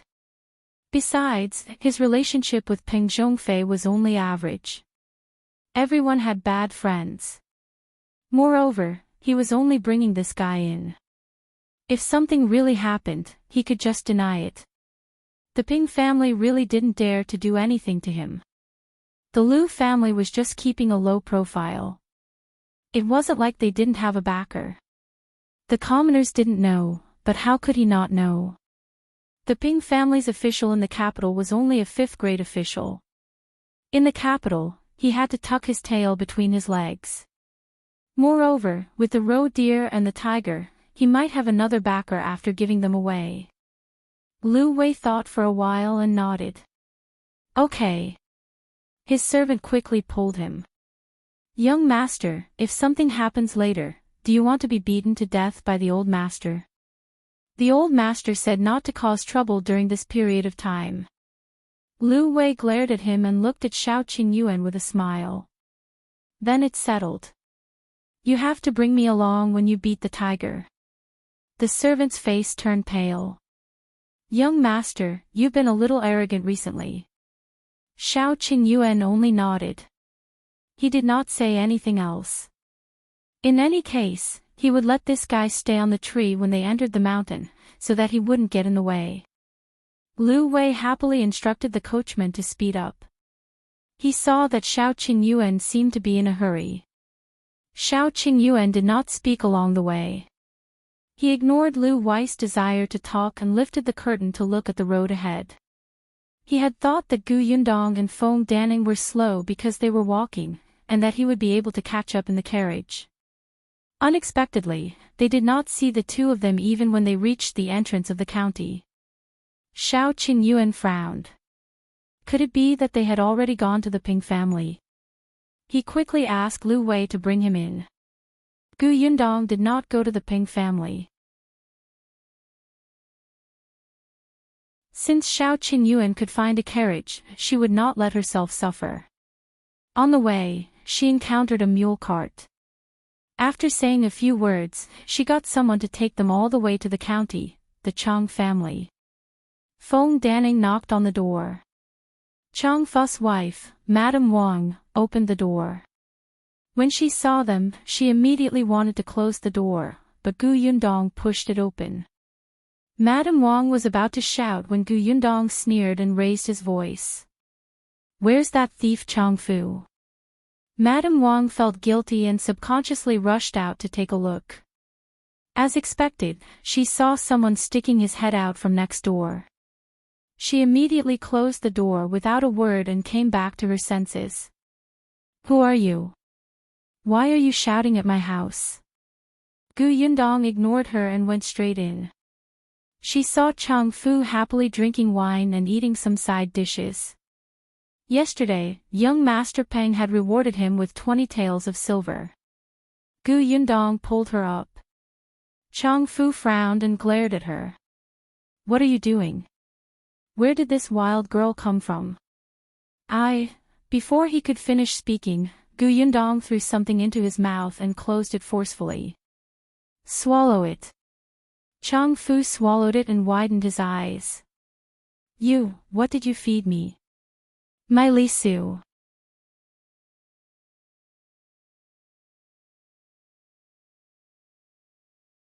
Chapter 91, Drag into the room. What's my Lisu? Chang Fu had a very bad feeling. It was just a kind of snack. Gu Yundong smiled slightly. "Oh, it's a kind of poison. If you don't take the antidote in about 4 hours, your entire body will spasm. Your face will twitch, your eyes will be crooked, your mouth will be slanted, and all your hair will fall off. Then, you will die laughing."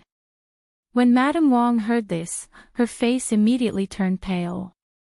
She pounced on her and wanted to hit her, but she was stopped by Feng Danning. "You be *tch, you're so evil at such a young age. I'll beat you to death and sell you to," Gu Yundong snorted. "Continue cursing. If you want Chang Fu to die from poisoning, 111 fulfill your wish. You're lying to me. If you dare to kill someone in broad daylight, you won't be able to escape either." Chang Fu didn't believe it. He had never heard of it. However, he still subconsciously dug his throat and tried his best to spit out the my Lisu that he had swallowed. However, he could not spit it out. He immediately flared up at Madame Wang. "You stupid woman, why aren't you pouring me water?" Madame Wang could not care less. She went to the kitchen and scooped a large ladle of water for Chang Fu to drink. Gu Yundong stood at the side and watched coldly, allowing them to do whatever they wanted. When they could no longer do anything, she looked at the two people with tears in their eyes. "If you don't believe me, then wait for 4 hours. I don't care." "Oh, right, if you don't believe me, you can go to the doctor to see if you really don't have long to live. Well, go back to the village first." After saying that, she turned around and left. Feng Danning did not understand her goal and quickly followed. Chang Fu quickly shouted, wait a minute." He covered his throat and staggered to her. He widened his eyes and asked, what exactly do you want? If what she said was true, he would have to spend 4 hours to go to Yongfu village to ask her for the antidote. At that time, he would be dead. Yundong knew that he was suspicious and afraid of death. He immediately raised his eyebrows and said, simple. One want you to take me to the Ping residence to look for Ping Zhongfei. Chang Fu shook his head like a rattledrum. Impossible. If one bring you there, young Master Peng will beat me to death. Then it's not negotiable. Goodbye. Wait, Chang Fu said fiercely. 111 Think about it. Alright, take your time to think about it. You should know that I'm going to the Ping residence to get my things back. In short, I won't give you the antidote before one get them back. You can estimate the time yourself. Chang Fu's expression changed drastically. He could not care less. Let's go now. I'll bring you there immediately. Yundong laughed. She had asked Feng Danning to wait for her here. Feng Danning wanted to follow, but he was rooted to the ground by Yundong's words that he would hold her back.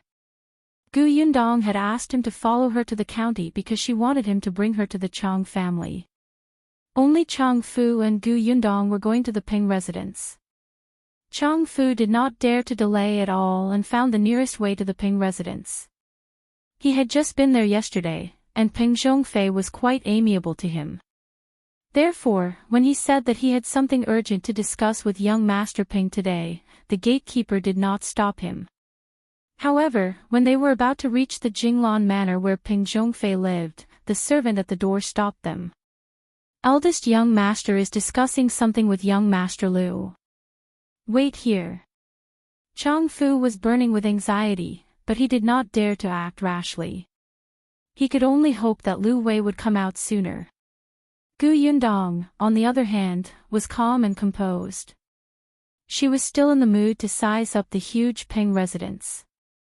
After a while, she excused herself to go to the outhouse. The servant at the door glanced at her and found a passing maidservant to bring her over. Yundong followed behind her and walked slowly. Unexpectedly, a hand suddenly reached out from the side and dragged her into a room.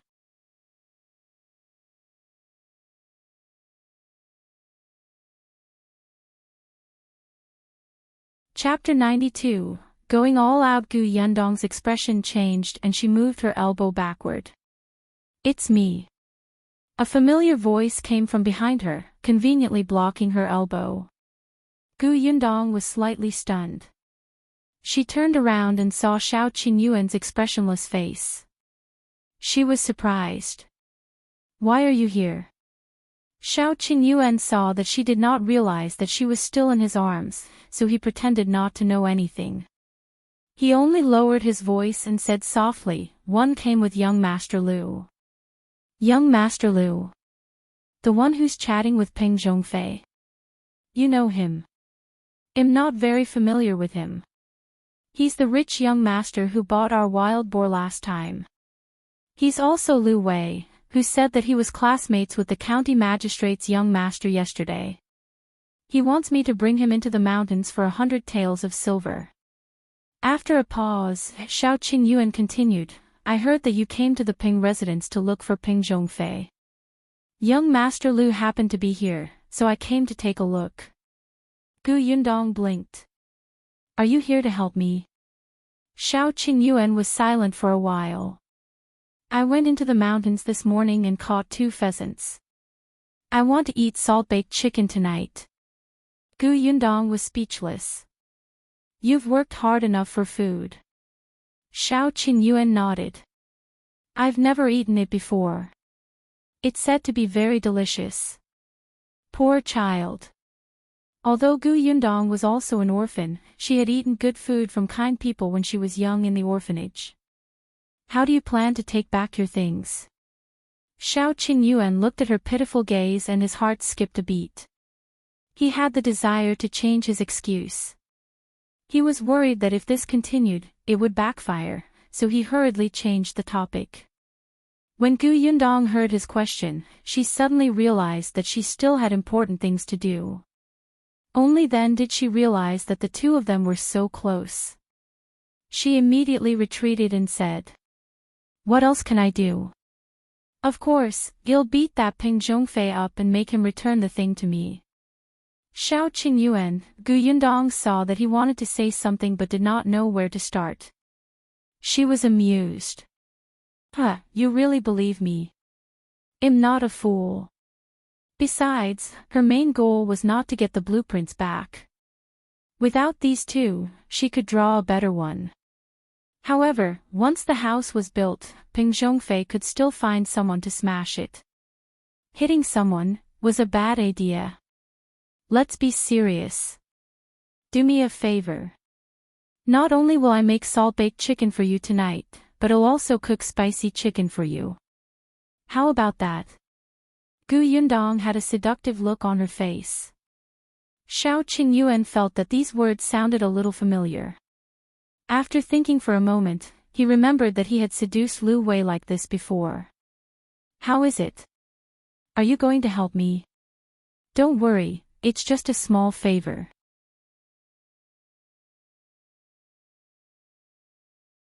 Gu Yundong used his fingers to create a small distance between them. Shao Qingyuan's voice became exceptionally low. Okay. He would do anything to help. Gu Yundong smiled and lowered her head to tell him his plan. When one go out later and see Ping Zhongfei, you, do this. Do you understand? Okay. Gu Yundong patted his shoulder. Be careful. If there's any danger, retreat immediately. Yeah. See you then. Gu Yundong carefully left the room. After walking for a while, she saw the maidservant who had led her looking for her. Gu Yundong coughed lightly. The maidservant suddenly turned her head and scolded her, "What's wrong with you? Who asked you to walk around? Do you know what this place is? Can you bear the responsibility if you offend Madam and Miss?"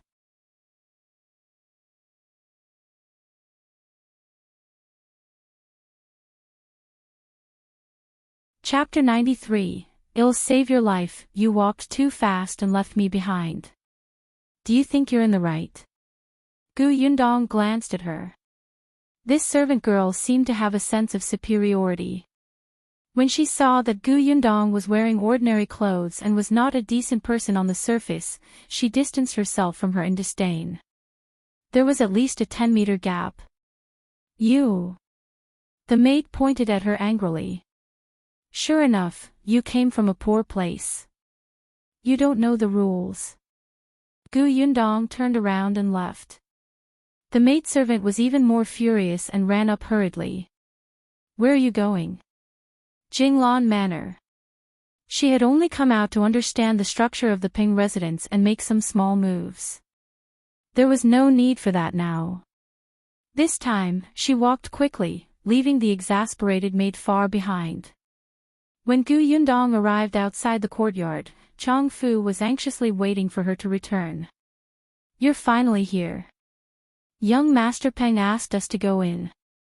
Quick, follow me. He was anxious for Gu Yundong to quickly take back the blueprints and give him the antidote. Young Master Lu has left. Chong Fu shook his head. No. Gu Yundong nodded and followed the servant in front. The Qingyuan Manor was a little big. It seemed that this young master of the main branch had quite a status in the Ping family. When Gu Yundong entered, Ping Zhongfei and Lu Wei were commenting on a painting. It seemed like there was nothing important. Were all these young masters so free? Especially since this painting was a portrait of beauty, even though it was very abstract. The servant walked to Ping Zhongfei's side and whispered, "Young master, Chong Fu is here." Ping Zhongfei raised his head and seemed a little dissatisfied. He waved at Chong Fu and said, "What's the matter? Why are you in such a hurry? Don't you know that one has something to tell young Master Lu?" Chong Fu felt bitter. He didn't want to, but this girl's surnamed Gu was too ruthless. He could only smile and flatter, "Young Master Peng, it's my fault. I'll apologize to you first." Alright, hurry up and say it. Get lost when you're done. Ping Zhongfei waved his hand impatiently, but his gaze towards Chang Fu was filled with warning. It was best not to speak nonsense in front of Lu Wei. It was also Lu Wei who had insisted on letting Chang Fu in just now. Otherwise, he would not have bothered with him. Chang Fu responded obediently and hurriedly took a step back. He said, "Young Master Peng, this is Miss Gu. She's looking for you." "You?" Peng Zhongfei glared at him. This kid actually dared to take the initiative to bring an outsider in to see him. Gu Yundong immediately stepped forward and cupped his hand slightly. He lowered his head and said, "Young Master Peng, the situation is urgent. I asked Chang Fu to bring me here. Where did you come from? Hurry up and get lost. How dare you get close to me? I don't like a woman with no chest or butt." Ping Zhongfei often encountered such things and wanted to send her away without even asking. The corners of Gu Yundong's mouth twitched. "Can you stop feeling so good about yourself? Who has taken a fancy to you? I'm here to save young Master Ping's life." Gu Yundong looked up at him solemnly. Ping Zhongfei was stunned for a moment before looking at her carefully. Although this woman was plain from the beginning to the end and dressed very ordinarily, her face was still good-looking, but she was a little young. Yes, Ping Zhongfei expressed that he still liked people with breasts and buttocks. However, since she was quite beautiful, he would listen to her. "To save my life?" Ping Zhongfei sneered.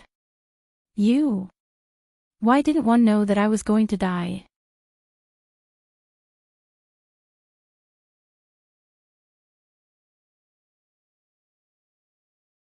Chapter 94.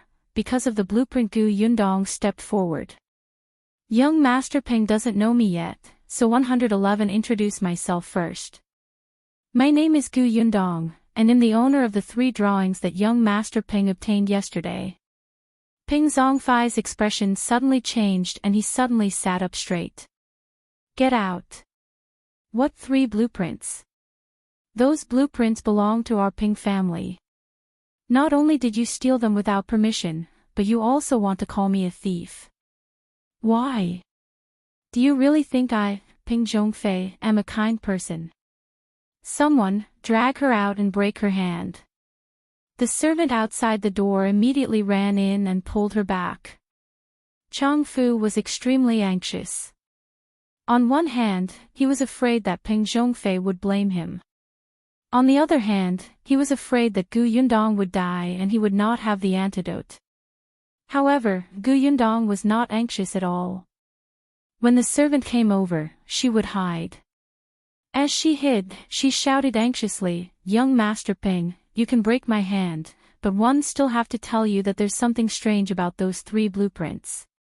If you die later, it won't be my fault." "Strange?" Ping Zhongfei was stunned. Lu Wei, who was beside him, also said, "Brother Ping, I think she's serious. Why don't we hear what's strange about it? If what she said is true, then you..." Ping Zhongfei tightened his grip and waved his hand to stop the servant. Then, he glared at Gu Yundong with a dark expression. "Alright, I'll give you a chance. If you can't explain, not only will I break your hand, but your mouth will also be sewn shut." Gu Yundong took 2 deep breaths and sat at the side to pour himself a glass of water. "Young Master Peng, you'll know what's going on after you hear it." As she spoke, she looked around mysteriously. Ping Zhongfei understood and asked Chang Fu and the servant to leave. Finally, he looked at Lu Wei. The latter said seriously, 111 be a witness. If this girl talks nonsense, I'll definitely stand on your side. Ping Zhongfei's lips twitched. He knew that he would not be able to chase this guy away. Even if he knew about the blueprint, it did not matter much. Could it be that he would stand up for justice for a country girl? The Lu family was not someone who would interfere when they saw injustice. Seeing that he was silent, Lu Wei went up and closed the door very considerately. Then, he sat down and said, "Miss, tell me, what's strange?" "Young Master Peng, do you know my background?" Gu Yundong asked. Peng Zhongfei nodded. It was precisely because he knew that she had no background that he took the blueprint boldly. Gu Yundong said, "Isn't it strange for young Master Peng? I'm a refugee. I even brought my mother and younger siblings along on the way to escape. But in the end, not only did one arrive at Yongfu village safely, but I also used Lu Taels of silver to build such a huge house. Think about it, who can do this among millions of refugees?" When she said this, not only was Peng Zhongfei stunned, but even Lu Wei was surprised. However, when she thought of what he had seen and heard yesterday, she could not help but say, "Isn't it because you're ruthless?" That's just fooling the villagers who don't know anything. Anyone with a brain won't believe that a 13-year-old girl could do this with her ruthlessness. There were so many bandits and refugees on the road. Could one deal with more than 10 people alone? Lu Wei was speechless. He believed her. Was he brainless? Unwilling to give up, he snorted. "Then tell me, how did you do it?" "Because," Gu Yundong suddenly lowered his voice and said mysteriously, "those 3 blueprints."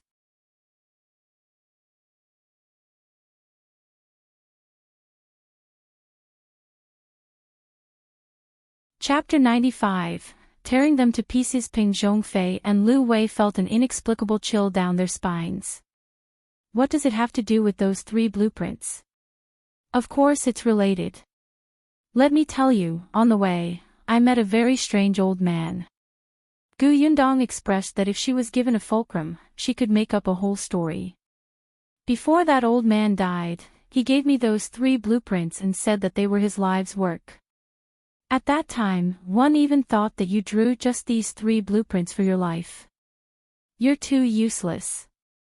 You have a lot of ideas. Gu Yundong was especially good at creating an atmosphere of storytelling. Her voice was sometimes high and sometimes low. After he handed the blueprint to me, he asked me to choose a location at the foot of a mountain after we settled down. According to the blueprint, we will build a green brick tiled house. Then, we will reserve a room for him there. We will offer him 3 incense sticks every morning and night. At that time, I said that I had no money, no ability, and that I wasn't even sure how many days one could live. I was afraid that I wouldn't be able to help him. One didn't expect that old man to take out 100 taels of silver and give it to me. He said that this was the money used to build a house and he would bless me to reach a safe place safely. However, I had to fulfill his request. Otherwise, I would be unlucky. If it was serious, it would kill me. Wasn't he a liar? Even a charlatan wouldn't dare to make up such a story, right? If he was really so capable, why would he die of old age and illness?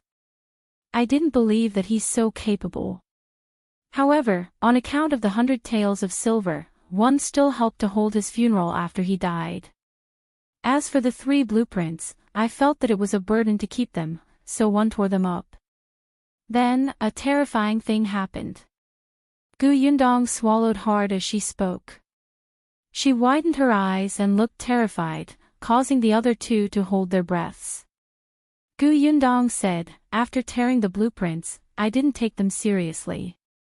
In the end, at night, when we took out the blanket from the basket and were about to rest, we realized that the 3 blueprints had appeared in front of me." Hiss, Lu Wei gasped. "Really? Of course it's true. I was scared to death at that time. It was as if I had seen a ghost. In a panic, I tore it apart again, but in the blink of an eye, they appeared intact again. Moreover, that night, one fell while walking. One choked on my food and water. One even encountered bandits who wanted to kill me. I almost lost my life. It was as if all the unfortunate things happened that day." When Gu Yundong mentioned this, she still looked like she had lingering fears. At that time, I felt that what the old man said might be true.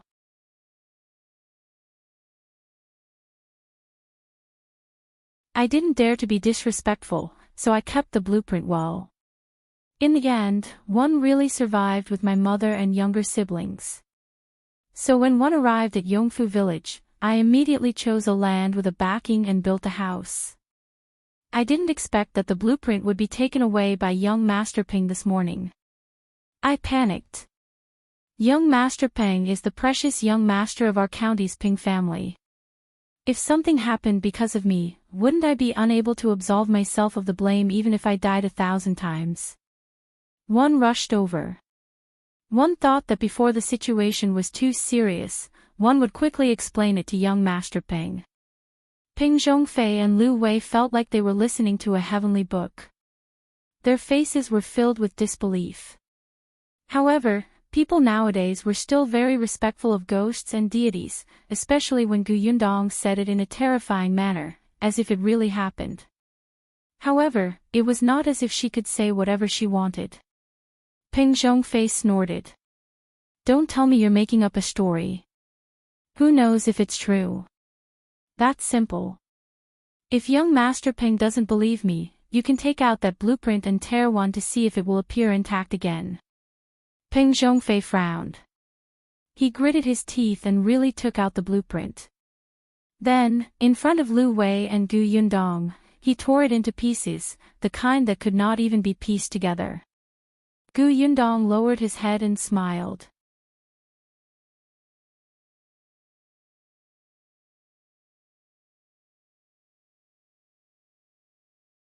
Chapter 96, It really appeared the fragments fell to the ground. Ping Zhongfei and Lu Wei narrowed their eyes and stared at the ground. Their expressions were especially solemn, as if they wanted to watch helplessly as the fragments reassembled into a blueprint in front of them. However, there was no movement for a long time. Ping Zhongfei sneered. As expected, you're lying. Have you thought about whether to break your hand or sew your mouth? Gu Yundong frowned. That's impossible. Let me take a look. As she spoke, she walked towards the two of them.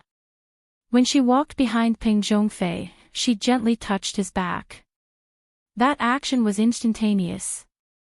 Not to mention Lu Wei, even Ping Zhongfei himself did not notice it at all. Gu Yundong looked at the fragments of the blueprint on the ground.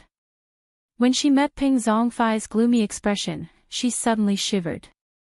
She seemed to have thought of something and clapped her hands. Oh, right, I remember now. After one tore the blueprint appeared elsewhere.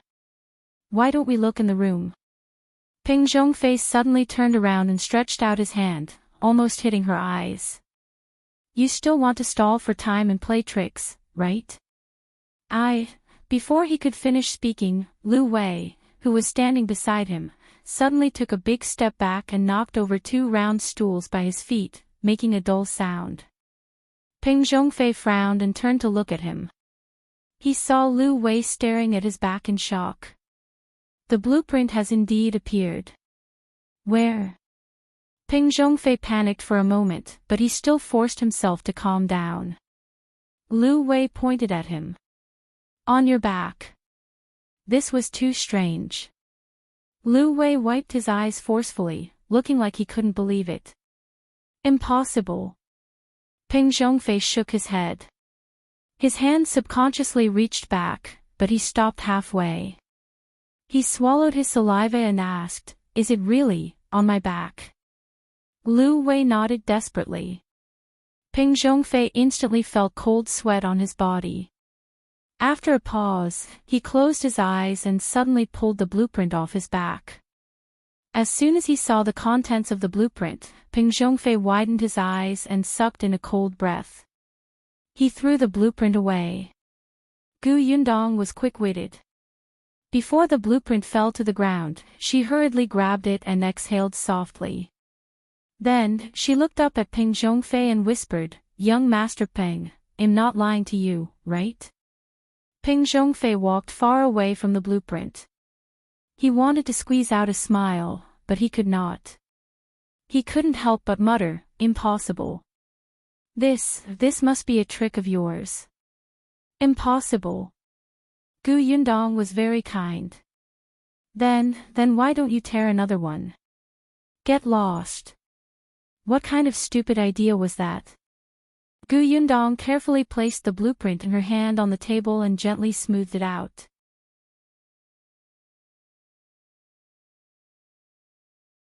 Then, she put her palms together and closed her eyes as she muttered, "Don't blame anyone. Grandpa, young Master Ping didn't do it on purpose. Don't blame him. After all, this matter is too strange.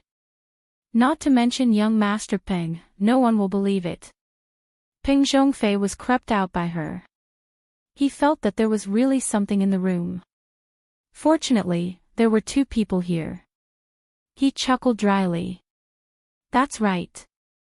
Who would believe such a thing? Bang. Pa! Just as he finished speaking, a cracking sound suddenly echoed in his ears.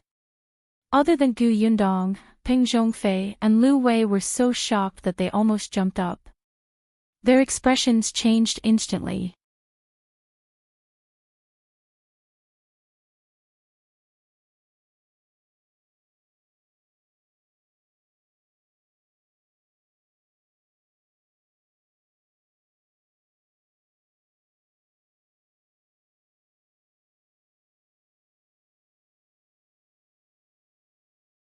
Chapter 98, 200 Tales of Sincerity. Lu Wei expressed that he was also very afraid. Could he leave now? Just as he was thinking this, hurried footsteps came from outside, followed by Peng Zhongfei's voice. Young master, bad news. Aunt Chui lost her footing and fell into the water. What? Peng Zhongfei quickly opened the door. How is she? She was saved, but she was quite shocked. That's good. Peng Zhongfei heaved a sigh of relief. The voice that had appeared out of nowhere echoed in his mind. Punishment. Oh yes, it must be punishment. He hurriedly turned his head and looked at the blueprint that Gu Yundong had placed on the table. He trembled and apologized sincerely. Great Immortal, it's my fault. One was wrong. I'll apologize to you. One deserved to die. I'm a bastard. I'm not a good person. I won't have a good ending for doing bad things. As he spoke, he slapped himself hard twice. Great Immortal, one promised that one won't be greedy for the blueprints in the future and won't destroy them. Moreover, this really isn't my fault. It's all because of him. He gave it to me.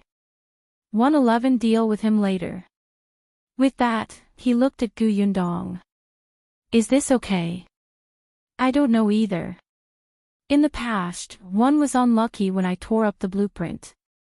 You even planned to let someone smash the house after it was built.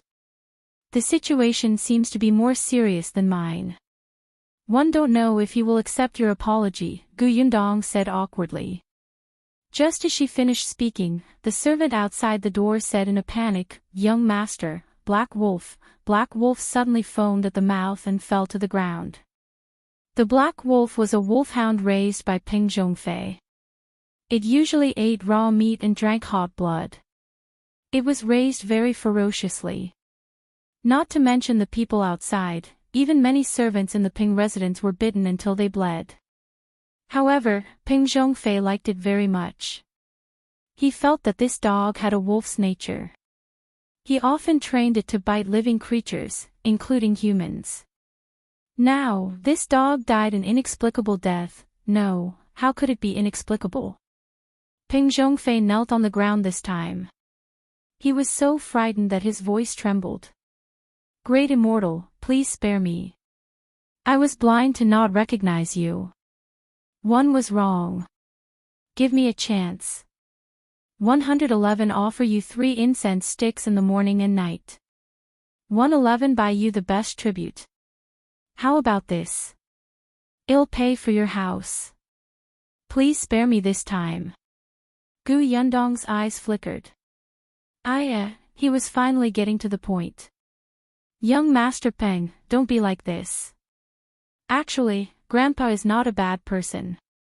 As long as you sincerely repent, he will definitely forgive you. Gu Yundong said, actually, there's no need to pay any money to build a house. Grandpa has already given me the money. That won't do, that won't do.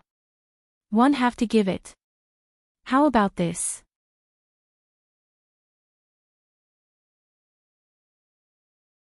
You can keep the Lu taels of silver that the Great Immortal gave you to buy something else for the Great Immortal. Don't you still need to offer 3 incense sticks in the morning and night? Buy the best incense. The Great Immortal's house is very important. You have to build it well. Lu taels of silver is not enough. 200 taels of silver, 111 give you 200 taels of silver. Gu Yundong was in a difficult position. Is this really good? Then I'm taking advantage of you, young Master Peng. What do you mean by taking advantage? You're just putting in a lot of effort for the Great Immortal. I'll pay and you'll help. I'm very sincere. Lu Wei hurriedly said, I'm also sincere. I'll pay 50 taels. He hoped that the Great Immortal would not treat him and Peng Zhongfei as allies and let him suffer. Gu Yundong's mouth twitched. These rich young masters were really prodigals.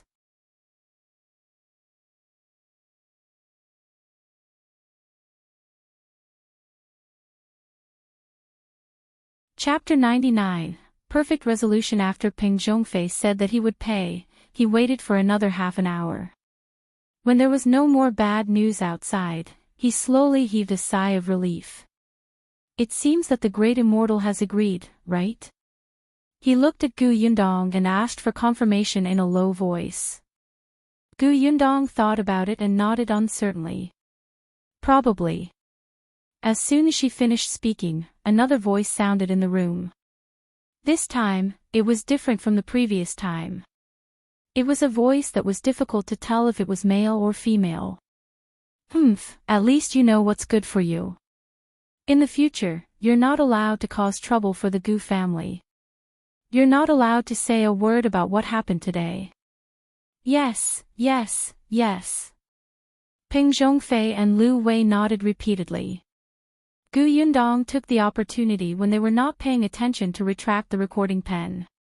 She had recorded this herself, using a voice changer app on her phone. After all, this sentence mentioned the Gu family, so she could not record it from the television drama. However, it was precisely because of the completely different voice from before that the fear in Peng Zhongfei and the other man's hearts intensified. He turned around and went to the inner room. After a while, he took out 2 banknotes, both of which were 100 denominations. There you go. Gu Yundong took the money guiltily. Young Master Peng, don't worry too much. At most, you'll be unlucky a few times. Look, I'm fine. Then I'll leave first. Take care. Gu Yundong put away the drawings on the table and turned to leave the Jinglan Manor. She had drawn this blueprint earlier and placed it in her spatial storage. After she handed the first blueprint to Feng Danning, she would sometimes think of places that needed to be modified and added, so she drew a new one. She planned to give it to Feng Danning in 2 days. In fact, there were only some small details that were different. There were not many changes. However, Peng Zhongfei had not studied it carefully. How could he tell the difference between the torn blueprint and the new one? In any case, he was scared out of his wits. Gu Yundong laughed. As soon as he went out, Chang Fu welcomed him. Gu Yundong glanced at him. Let's go. After taking back the blueprint, she did not have to worry about Peng Zhongfei's revenge and even earn 200 taels of silver. Yes, perfect. No, everything would be fine after the last thing. Chang Fu saw that she was in a good mood and had the blueprint in her hand. She actually took it back. He wondered what she had done. As soon as the 2 of them left, Lu Wei also bade farewell. Ping Zhongfei was no longer in the mood to entertain him. He waved his hand and let him leave. Lu Wei did not leave immediately after leaving the Ping residence.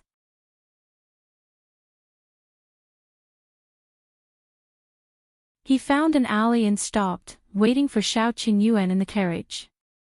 Ping Zhongfei paced around in frustration. Thinking of what had just happened, he still felt that something was in the room, so he went out to see his beloved dog.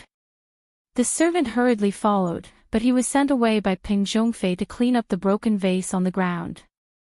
He walked very quickly. However, not long after he walked out of the Jinglan manor, a sack was suddenly thrown over his head. Then, a series of punches and kicks landed on his body. Ping Zhongfei screamed in pain and could not resist at all. He waited until the other party was almost tired from fighting before stopping. Shao Qingyuan looked at the motionless person on the ground with an indifferent gaze. From afar, a servant heard the noise and rushed over. He took advantage of the chaos in the Ping residence and slipped away from the back door. Unexpectedly, not long after he walked out, he saw two people tugging at each other.